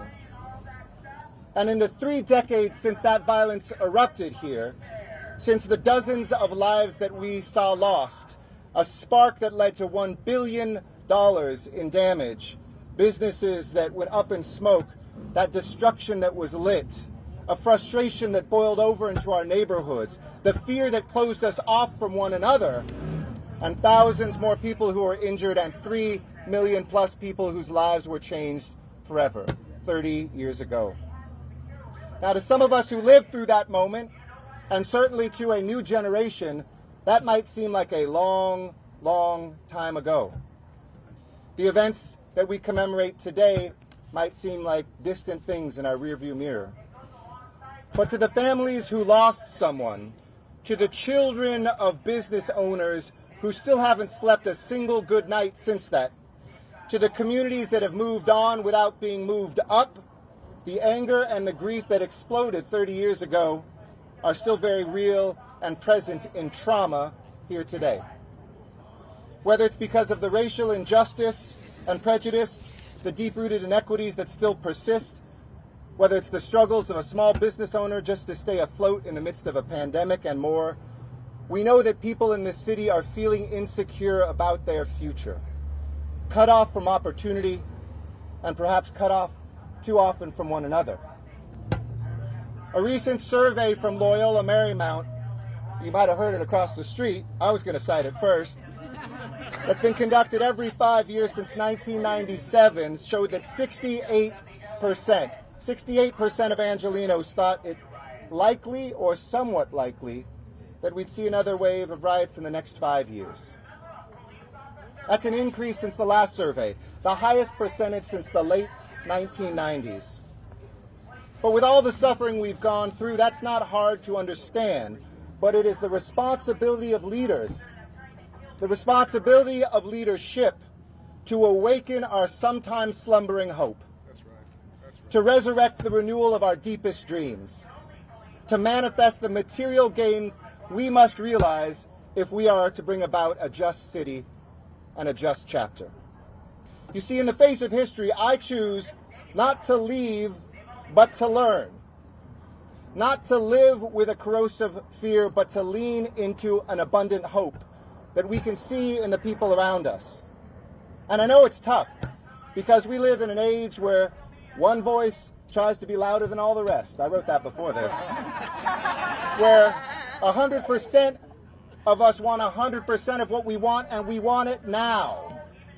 And I love impatience. That's a good thing. But any of us who have struggled for racial justice, economic opportunity, know that we need patience and persistence, hard work and tough conversations, and that progress comes not only from a raised fist, but also from an open hand. So let me, as your mayor, present a case for that optimism here today, because I see it all around me. I see it right here manifest in this coalition, in the folks who turned up here today who could have just let this date pass. I see it in this press telling the story of 30 years, the courage you showed 30 years ago at this intersection, and the hard and sometimes slow but steady work that Angelenos have done over the last 3 decades to better understand each other is what we bear witness to today. This has been happening in quiet conversations, in acts of solidarity with Korean Americans showing up to march against police brutality, Black Angelenos standing up when AAPI community is attacked, in the new models of community safety that we have not only in the Los Angeles Police Department, but from former gang members, and interventionists who step between the bullets and the guns, who breathe hope back into our communities every single day. I see it in the mental health counselors, the domestic violence counselors. I see it in people who have never given up and who want to co-own this next chapter. I see it in a city that increasingly understands, like Operation Hope, how fundamental economic opportunity is to this answer. That's why it was here that we became the largest city in America to raise the minimum wage and reduce poverty by 27%. Make community college free and hire people coming out of prison, to make sure that we boosted black incomes by 44%, brown incomes by 43%, way above the national average over the last 8 years. Putting billions of dollars into investment right here where this happened, so that we can see Destination Crenshaw, a place that feeds and teaches, a place where we can see a new light rail line come up and 2 more here, so that this community can benefit from the jobs, can benefit from the commutes, can benefit from the environment that we are building around us. You see, that's some real talk. That's not just protest. That's not just speaking out. It's showing up. And that ain't a mayor doing that. That is a community doing that. These are leaders together. Because you don't have to have a title to be a leader. You just have to pick up a broom. You just have to hand out a sandwich. You just have to start a conversation. It starts where we are. And then second, it moves to where we aren't. By crossing a bridge. By listening to a language we might not understand as well. By listening to a perspective we might not agree with today, but by doing that hard work of compromise and comity. Committee, not comedy. What we've always done and what we've never done. So in conclusion, let me say this. It ends this journey when we build the city of tomorrow. A city where we all belong and believe again. Where we bring peace and defeat violence. Where we have a shared purpose to end houselessness and address mental health. Where we graduate leaders from every zip code and see ourselves mirrored in every aspect of our great city. And we must do what we have never done. And this is my message to Los Angeles. Make sure we treat our trauma because it still persists. Yes, that's right. The trauma persists in our bodies. The families who lost someone, the folks who witnessed what we saw, we must treat the trauma in order to move past it. 30 years on, in this intersection and every intersection, and with every intersection, we have the opportunity to be prophets of peace and to be makers of this great city. So in the words of the former LA poet laureate Luis Rodriguez, when he once wrote, "Oh bloom, you trampled flower, come alive as you once tried to do from the ashes." That is more than our legacy. It is our calling, it is our mission, and if we get it right, it is our destiny. Thank you. And I'll come back for Spanish after some others speak. Messengers of peace is what he calls this movement. That's why I love this man. He doesn't show up and give it half an energy. Everything is both feet. We've got a great mayor. We've got a great city. But rainbows only follow storms. That's right. You cannot have a rainbow without a storm first. From this intersection was started a lot of pain. And we together have made it into a bit of promise.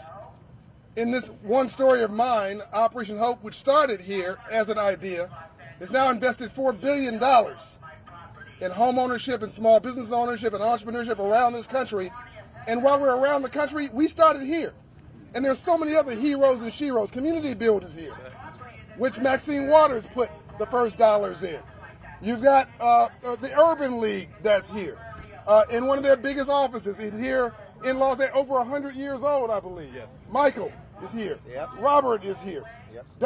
Diane Watson, the original community leader, is here. Behind every strong man is an exhausted woman. So my wife, Shatra Dalton Bryan, is here. Where, Shatra, where are you? Raise your hand. He's right here. So as we I already talked about Sweet Alice. You late, brother. So as we pivot here to the promise, I want to acknowledge a community leader before she was ever a government leader, somebody who is known nationally, who has an international feel because she can talk to anybody, the former chairwoman of the Congressional Black Caucus. You know her as Congresswoman Karen Bass. All right. Yes. Thank you so much, John, for your leadership over 30 years, not just in our city, but around the country. Thank you, Mayor Garcetti, for your work over all of these years. And I know the future will be bright for you as it will be bright for our city. I will tell you that 30 years ago today, I was a few blocks away at the Office of Community Coalition on 85th and Broadway at that time. You know, the community was sitting on needles, waiting for that verdict that we were so sure was going to be positive. Because over all of the years that we fought talking about police abuse and could never get anyone to believe us, when that video came out, we felt finally there is no way in the world people won't see this injustice. That video was viewed by people all over the world. And we were waiting for justice, and we were so sure we were going to have justice. And when that didn't happen, everybody was told, when the verdicts come out, whichever way they come, go to First AME Church with Pastor Cecil Murray, who is not with us here today. He couldn't be here, but we should all acknowledge his leadership because he was the leader at the time in the faith community. So I was headed to First AME Church, and I wound up right here on the intersection of Florence and Normandy, and I saw people gathering, and I didn't understand what was happening. I looked in the air, and there were helicopters there. I thought they were police helicopters. They were news helicopters. I saw people getting ready to throw bricks, and I sped my car right around the intersection, but the person that was behind me took the bricks that I avoided. What started as an outrage because of the verdict over several days spread into outrage around the city. It was citywide. It was a rainbow outrage. What started as outrage over the verdict then spread to be something else over those next 2 days. It was a manifestation of economic despair at the time. If you go back and you look at the tapes, you see people stealing diapers and food, and that was terrible. For 3 days, our city burned. I remember the fires were so strong, LAX was interrupted because of the smoke. It was the rainbow unrest. It happened all over the city. It didn't just happen in South LA. It wasn't just African Americans. It was everybody involved. And we think about where our city is today. In many ways, we have come so far. We have been able to build a lot of leadership, a lot of organizations. We're in an entirely different place. But at the same time, we have so much more to do. We had people that were unhoused 30 years ago, and now that situation has definitely expanded. But just like the mayor said, I am hopeful because this is Los Angeles. We have all of the knowledge, the skills, and the resources here to continue to move our city forward in a positive direction. And we have to make sure that we never allow anybody to divide us or to use this day as a day to reflect back on division. We need to use this day to reflect back on what happened after the fires were put out, when the city came together and said, we have significant issues and we need to address them. So I want to thank the leaders who organized this today. I want to thank Najee. I want to thank John. I want to thank all of the people that helped pull this together. We can move forward in this city. I am positive that we will because we have everything that we need here in Los Angeles. We just have to move ourselves forward. Thank you. All right. Thank you very much, Congresswoman. I'll do Spanish. I'll do Spanish at the end. Yeah, I'll do Spanish at the end. Don't worry. Promise.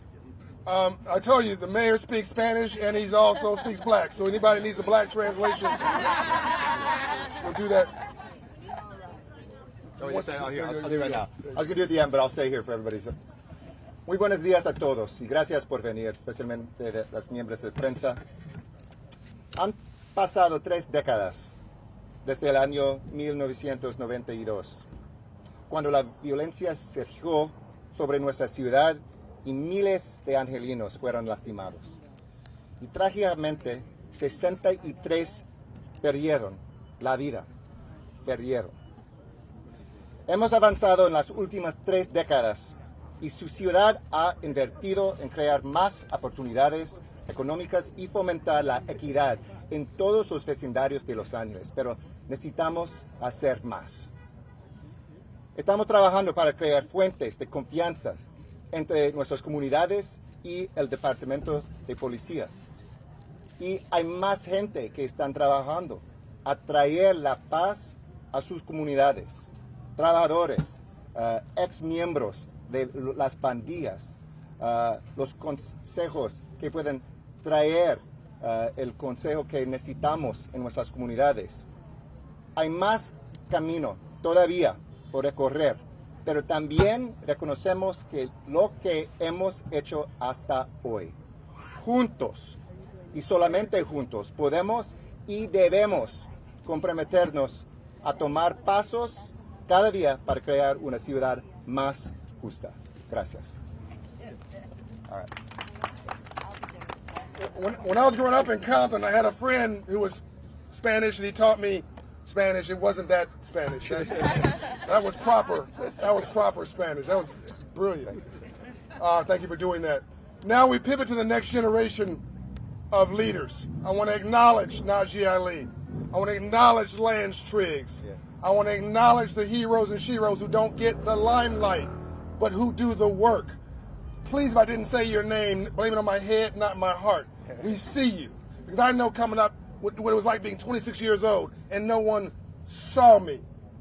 One person we saw very clearly on April 29th, leading up to that, was Rodney King. But you didn't see his family. You may not have known he had a family. In the years since, I've gotten to know his daughter. She is brilliant.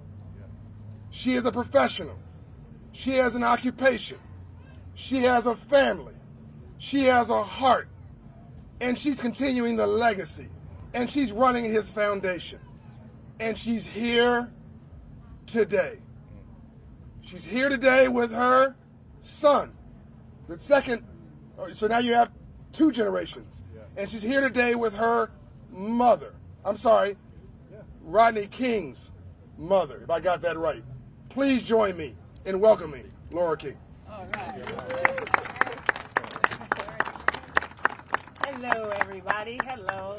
First, I do want to give an honor to God. I know we ain't in church, but I'm honored. I'm honored to look around and see all the nationalities here on Florence and Normandy. If that didn't happen, you guys wouldn't be here. I want to acknowledge all of you guys. Operation Hope, I love you guys. I love you guys. I love what you guys are doing in the community, out of state. Everybody, the mayor, Najee, you the man. You the man. You the man. I first want to acknowledge the pain that the riots came from. You know, we look at it as a violent act, and it is a violent act. However, it was pain. You know, Martin Luther King said the riots are the language of the unheard. And after a while, if a toddler is screaming and you're not paying attention, they're going to throw a tantrum. So it's like, I hope we leave here and learn from our pain. Like, we're all here like puzzle pieces, right? Yeah. Without you, without me, the puzzle's incomplete. So we should take away from this. We shouldn't just make this a one-year thing. We should have the domino effect on the world, and Operation Hope is definitely doing that. So I think we all should learn from that. Again, I don't condone violence. I don't condone rioting, but I understand where it comes from because we're unheard. So it's like, I think that this should be a national, I think that this should be, you know, because when protests happen, everybody comes here. I think that this should be well known. So people out of the country or out of the state, they shouldn't take somebody from the town to tell them. Melvin, everybody back there that's from this neighborhood, I appreciate you guys because you guys are here every single year, not just when the media is here. You guys, exactly, off top. I think that's so important. And I think if we all close our eyes and operate from a place of hope, of love, of listening to each other's voice and hearts, that's the place of love, not what we look like, right? Because God had this. We didn't have anything to do with this. So I think if we operate out of a place of love and hope, that would take us so much further. And we're 30 years later, right? We have moved forward, but let's push so that we won't be a next hashtag. Let's push so that we can look how ignorant we are and compared to where we came from, and look at this moment like, wow, I can't believe we were that ignorant to judge people based off of the color of their skin. We can teach our children. Look, imagine how kids learn. Imagine how kids love. They don't look at what people look like. They don't look at racism. They don't look at race. They love each other. Toddlers, they don't really get along because, you know, they're territorial. But for the most part, look at how they love. Look at how they treat each other. We can all have that. It's very easy. It's very easy for us to get along. And we're still asking that question today? Are you serious? Are we still asking that question? My dad was polite when he asked. They gave him something to say. He spoke from his heart. He spoke from his heart. And the question is, can we get along? You know, it's like Latasha Harlan's, that family, Denise, rest her soul. This was her front line. She was a frontline soldier working out of pain. The same thing I do. I work from pain. You can change the world if you work from pain. Imagine that. We all can. This pandemic has taught us so much. That's why we're here today, because we're actually able to be here without masks, vaccinated, all that. Imagine that. Imagine God's word. Imagine if we really believed in his word and what he speaks about our life. Because we're all here. We all believe it in some sort. So I'm just, again, I'm honored to be here. CEO, founder of the Rodney King Foundation, middle child of the late, great Rodney King. So honored to be here. And I was nervous in my Bernie Wright voice, so I was a little nervous. I forgot what I was going to say. I do have 2 gifts here for the mayor and Karen. On behalf of the foundation, I want to give them a shirt, you know, from the foundation. And again, I appreciate every single frontline soldiers. Again, police, they're not bad guys. They have families like us. They do. They do. And I know I'm going to get some slack on this. You know, unfortunately, I haven't had this experience, but my good experience outweighs my bad. They have families too. So we need to figure this out. We need to, if we have to reconstruct the whole system, because obviously what we're doing is not working. We're still here. And I'm saying this out of hurt. I'm hurting, but I'm hopeful, right? So imagine if you work from a painful place is amazing to work from if you don't have anger. If you don't have anger, you can change the world. So I want to present you guys with these shirts. Thank you. All right. Let's hold them up so the media can see them. Sure. We got to go up front. Help the mayor. I got Karen. Oh, sure. Up front. Come on, Congresswoman. They got it. Hold on. Hey, this is your. There you go. I'm just your prop holder. Can we step up some that way? We'll do one shot. John, come on, sir. We're here because of you.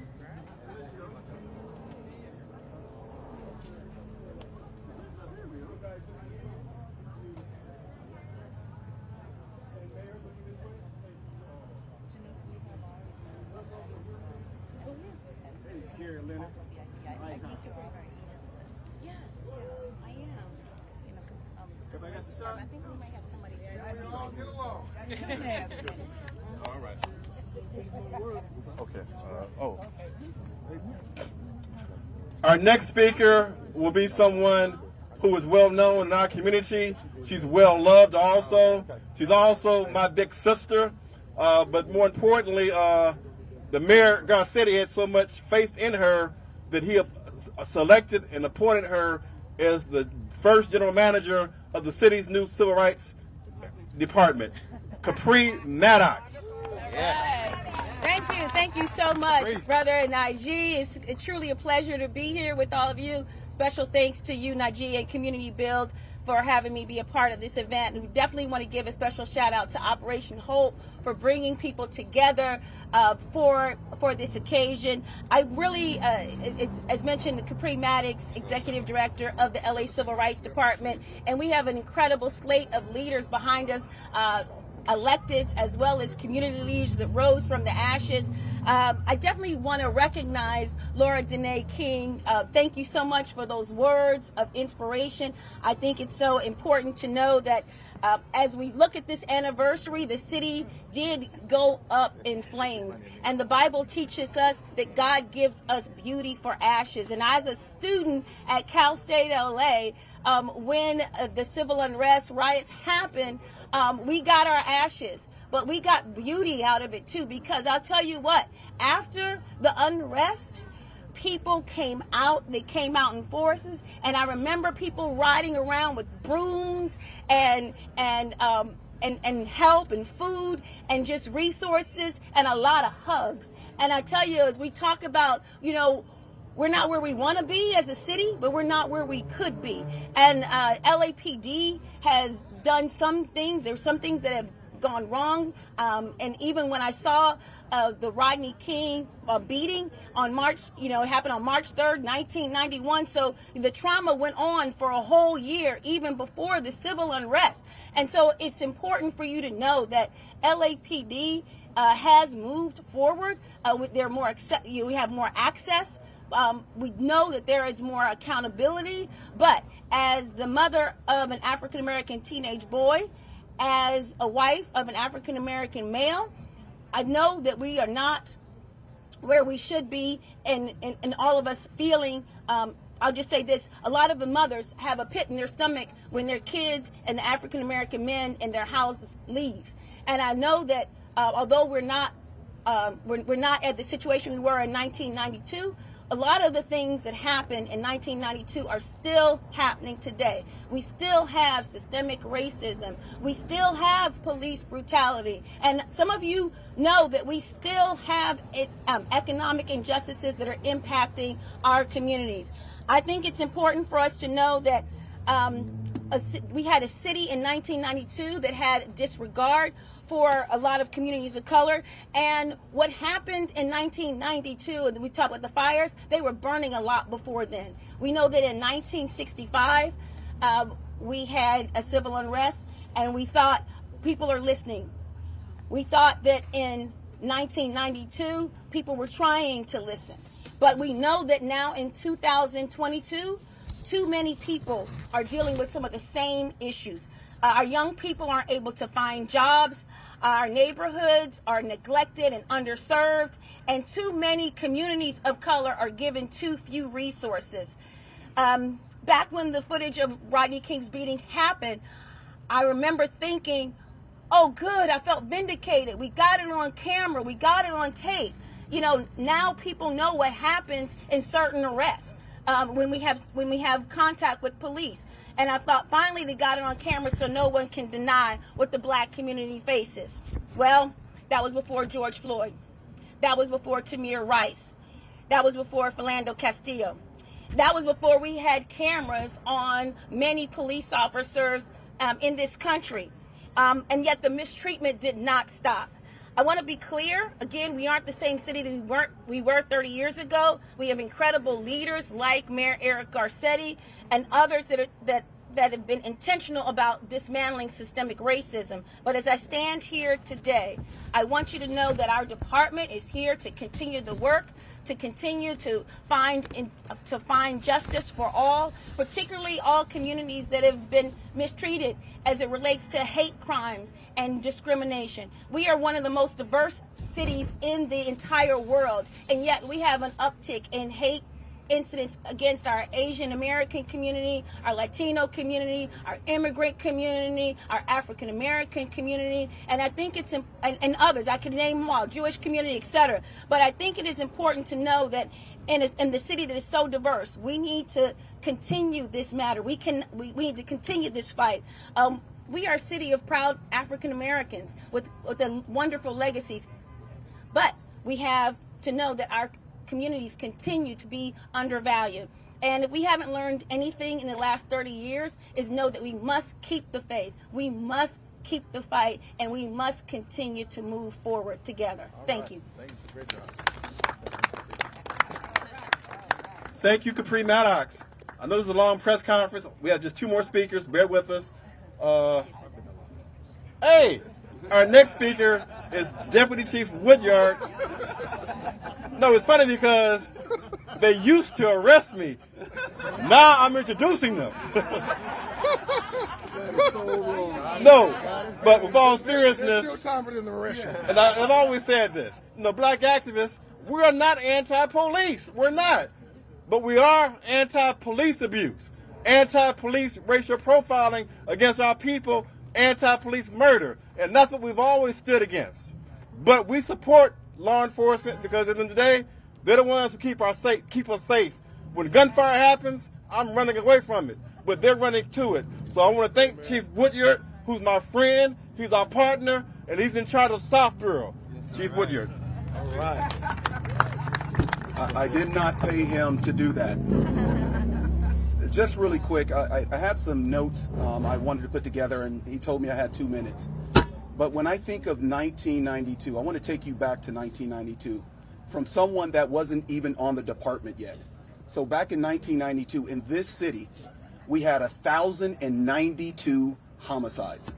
Think about that. In this city, we had 1,092 homicides. And a lot of those homicides occurred in South Bureau, where I'm responsible for. And a lot of those homicides look like my family, brown and black families. And so when I say it matters to me in this community, it matters. So how did I get to LAPD?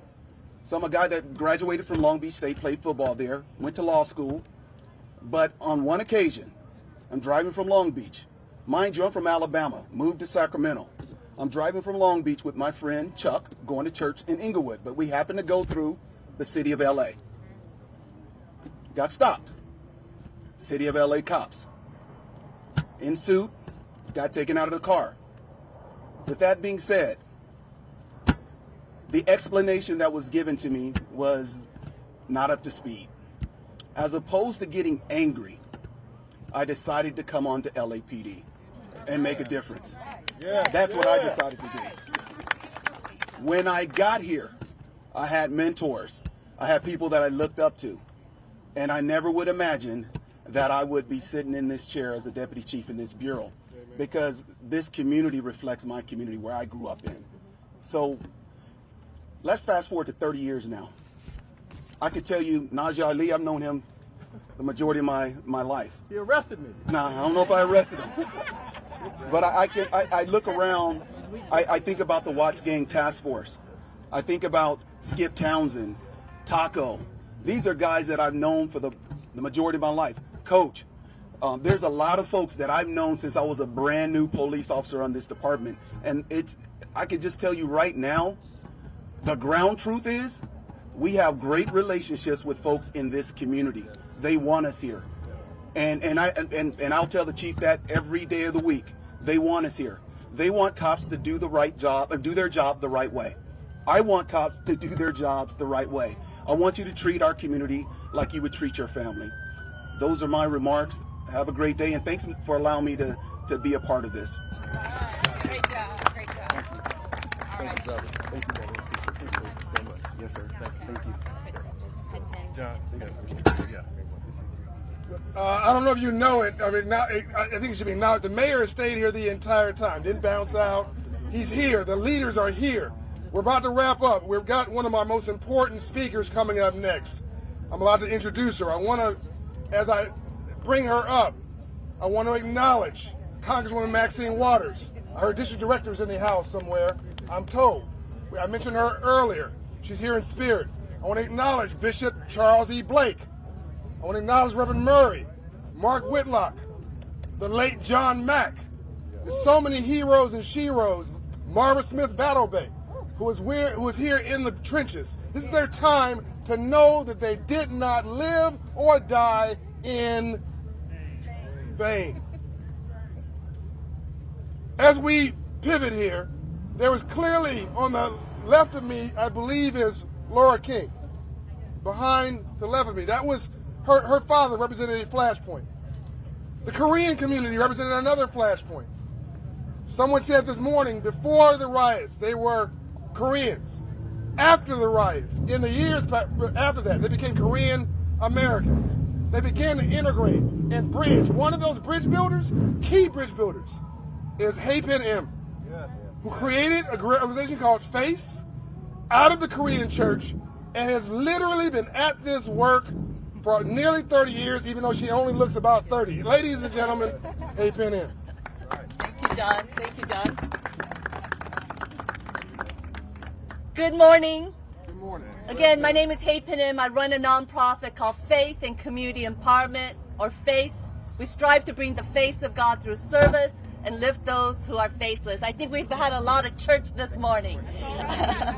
The LA riots, and it was a riot for the Korean community, was a defining moment where it was the largest incident of anti-Asian violence, where over 2,300 business owners and their livelihood was destroyed.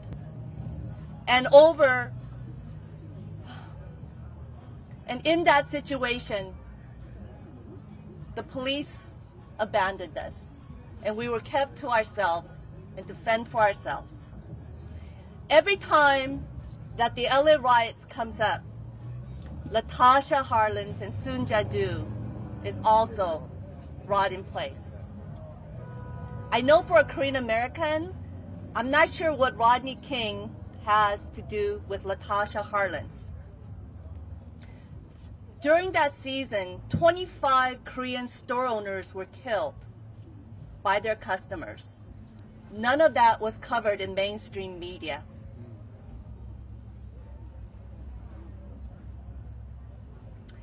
You know, I think everyone's familiar with the Squid Game. Yes?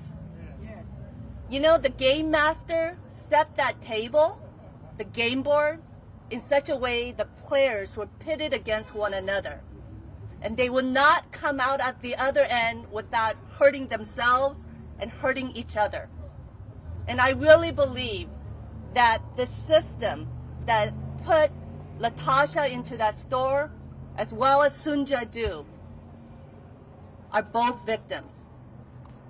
For the Korean store owner, a typical $150,000 liquor store, they net $2,000 to $3,000 before payroll. And that's supposed to cover 4 people's salaries. It's also the second most dangerous job of being killed while working. Number 1's taxi driver, number 2 is a convenience store employee. And today, even now, Korean and black home ownership rate is the same at 42%. Why do I say all this? You know, I believe for the last 30 years, there's been many moments of holding hands and saying kumbaya. But I know that personally, just that is not enough. When we have myths and narratives of each other that vilify one another. And in many ways, when you look upon the store owner as a villain who exploits and profiteers and is racist, and then also the members in the black customers who may come and shoplift and they're thugs. All those are narratives that really are few. There is the rest of us, and it is wrong, and it hurts all of us when we generalize about each other. That's right. And so in the same way, I really believe, let's stop this game of telling lies about one another. Let's lift up the truth. At the end of the day, we're all in the same boat. And, you know, if you look at the Squid Game, at the very end, it was 2 lives standing. They decided to switch up the rules, switch up the game, and in that way, they both survived. Not necessarily the second one. He died, but it was a best win for both of them. You know, I'm hoping that we stop this game before we all kill each other and only 2 of us are left, right? And I want to say that my best mentors have come from the black community. Our organization was modeled after First AME with Pastor Mark Whitlock and Pastor Cecil Murray. And so we've had over 800 partnerships from Fortune 500 to the White House. And what I learned during the LA riots, you know, when our community was kicked down and crying alone, I asked, why aren't there others to cry with us? And when I saw the model of partnership and mutuality at First AME Church, I said, aha, this is it. And so I have been very proactive in extending and going beyond my comfort zone. The last thing I want to close. This year, we've done the 20th, we've done the 25th, we're doing our 30th Saigu campaign. Saigu means 4 to 9, April 29, but we reclaimed it as Serve, Advocate, Inspire, Give, and Unite campaign. I invite everyone to join us tonight at 7 p.m. But I want to say I was given an assignment, something from God that I was afraid to touch. And it was about Latasha Harlins and Sunjadu. I really grappled for 2 months. My friend Naji Ali really encouraged me. Some of my board members really encouraged me. I finally got the courage to call because I told myself God did not give me the spirit of fear, but of love, right? Of power and sound mind. And I just want to say that I was so grateful that when I reached out, Shanice received me with open arms. The last thing I ever thought was about talking data points, like even a normal conversation.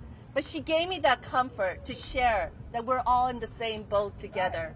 And so again, I am so, so grateful. And I hope the next 30 years that the misdiagnosis about a Black Korean conflict, it is a store owner and customer conflict in which both are victims of the Squid Game.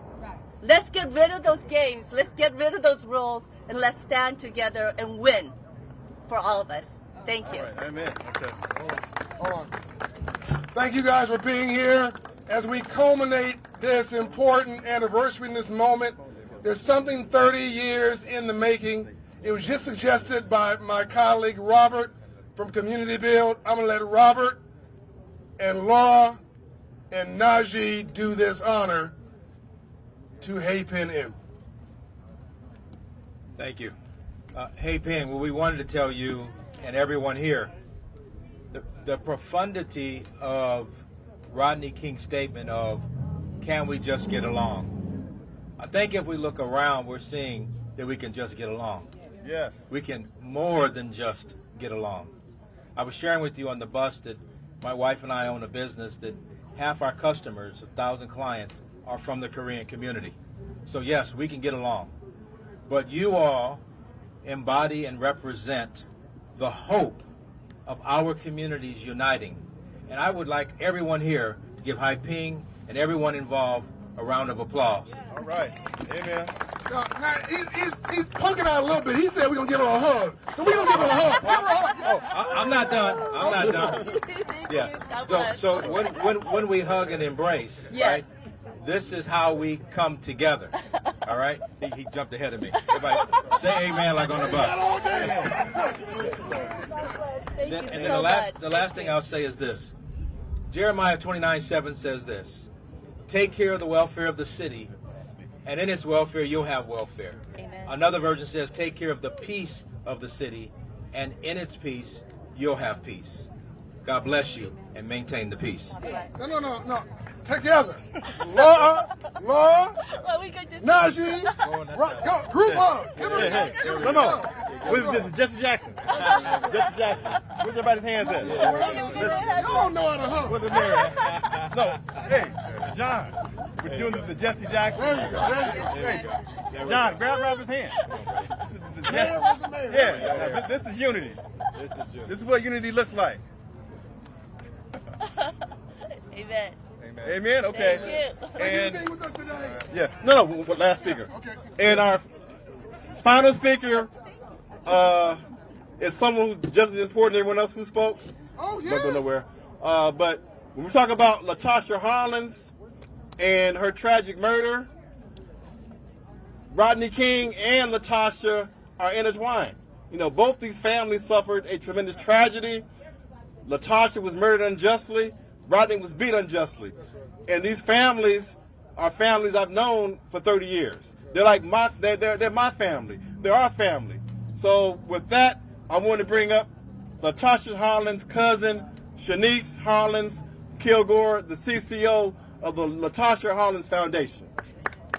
Oh, and I almost forgot, we also have some other important leaders here. I want to give a shout out to Tim McOsker, a great community leader who's here to support. as well as Karen Slade from Cajun Lakes Radio. Shanice.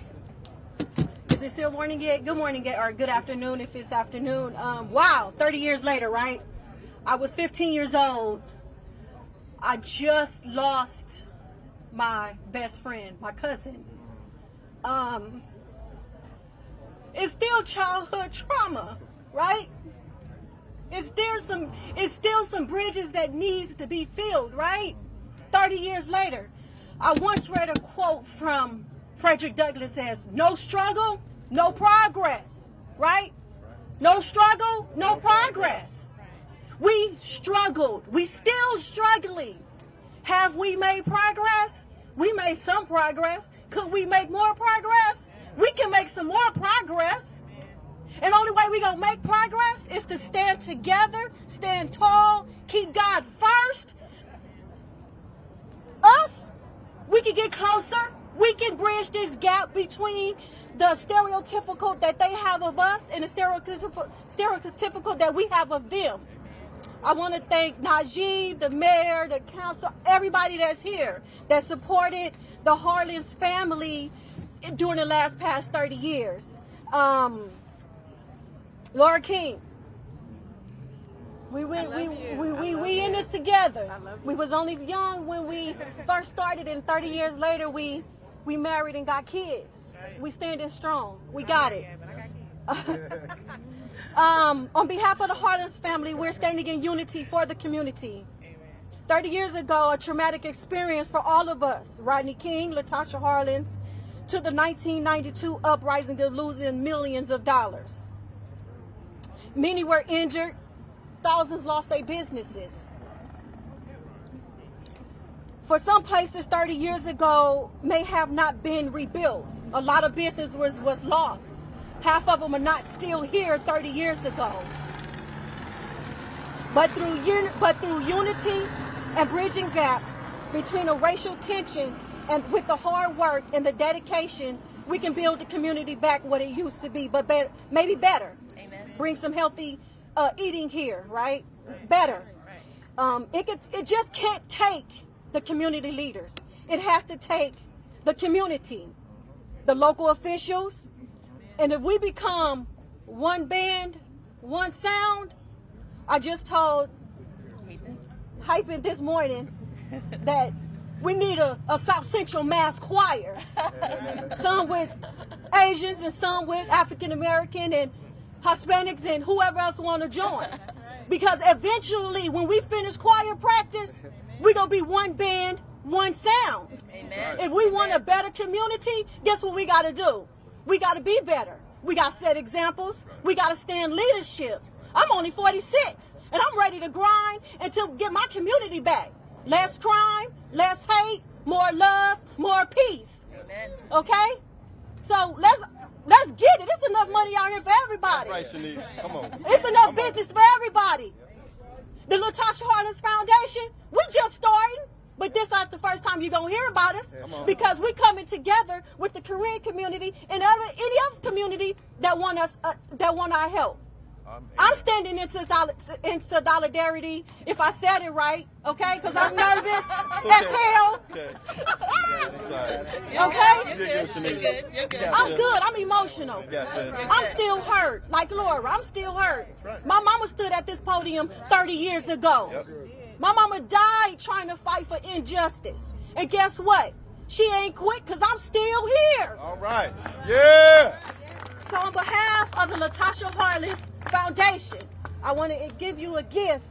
It's just a t-shirt, but you got us in your office now. Thank you. Don't be never afraid to talk to a colored person, okay? Amen. They got to see it. I'm sorry, up front, y'all. Come on, Shanice. Mayor, John, last photo out. I know, I'm saying that. Unity. Oh, thank you, Lord. Thank you. Mitchell, Diane Watson, Peresi, Hogan Rose, all the Sheroes and Sheroes are here today. Julius Robinson, all you leaders who came here today, thank you very much. This has been open source church. It was. And Normandy and Florence, replacing pain with promise. May God bless you. All right. Roland Martin, by the way, thank you for coming and broadcasting all day. Mayor. Mr. Mayor? Yes, yes. What do you want? Okay. You want us in front of the podium? I guess you want the group shot. Right here? Okay. You get front here. No, come on. Sorry. No, just get in front. More room. I'm just gonna put this down. Whoever's this is right here.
All right, folks, so Roland Martin here. So we're literally at the corner of Florence and Normandy, and this is actually where the riots in 1992 began, where Reginald Denny was pulled out of the vehicle. He was beaten here. And so what we've done is we've actually been traveling with the folks at Operation Hope, traveling around. Come on. Traveling around on that bus tour, going through all this area where so much of this area was burned out, where businesses have since been rebuilt, homes being rebuilt as well, and so that's really what this is all about. Now we're going to be heading back to First AME Church here in. First AME Church, and here, then we're going to be going to Community Build. Community Build is a community center in Leimert Park, so we're going to be broadcasting Roland Martin Unfiltered from. And a little bit earlier, I caught up with Councilwoman Maxine Waters. Her daughter was out here.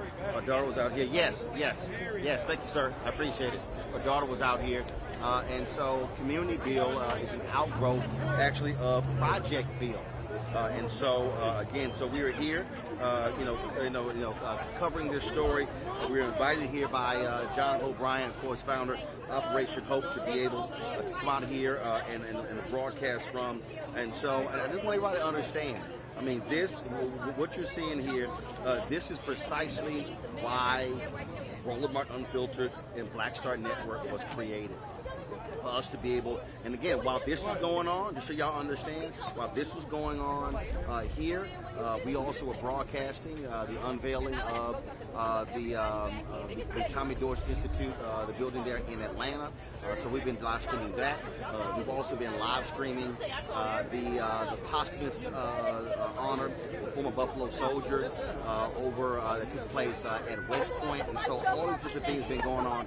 So now y'all get an understanding why we do what we do, why it's important for you to also support us in what we do here at Roland Martin Unfiltered. And so what I'm about to do is they're taking pictures and everything. We're going to go get some interviews right now. And so we're going to air those interviews at Roland Martin Unfiltered. So we're going to stop the live broadcast now so we can actually go do some work. And so I'm going to air the interviews with the mayor, with Karen Bass and others on Roland Martin Unfiltered, 6 p.m. Eastern. So download the Black Star Network app, watch it on YouTube channel, all different platforms. Look forward to seeing y'all then. That's it for us. And so again, from Florence and Normandy here in Los Angeles, thanks for joining us. I'll see you a little bit later. See y'all. See you in Washington. Be safe out here, you guys.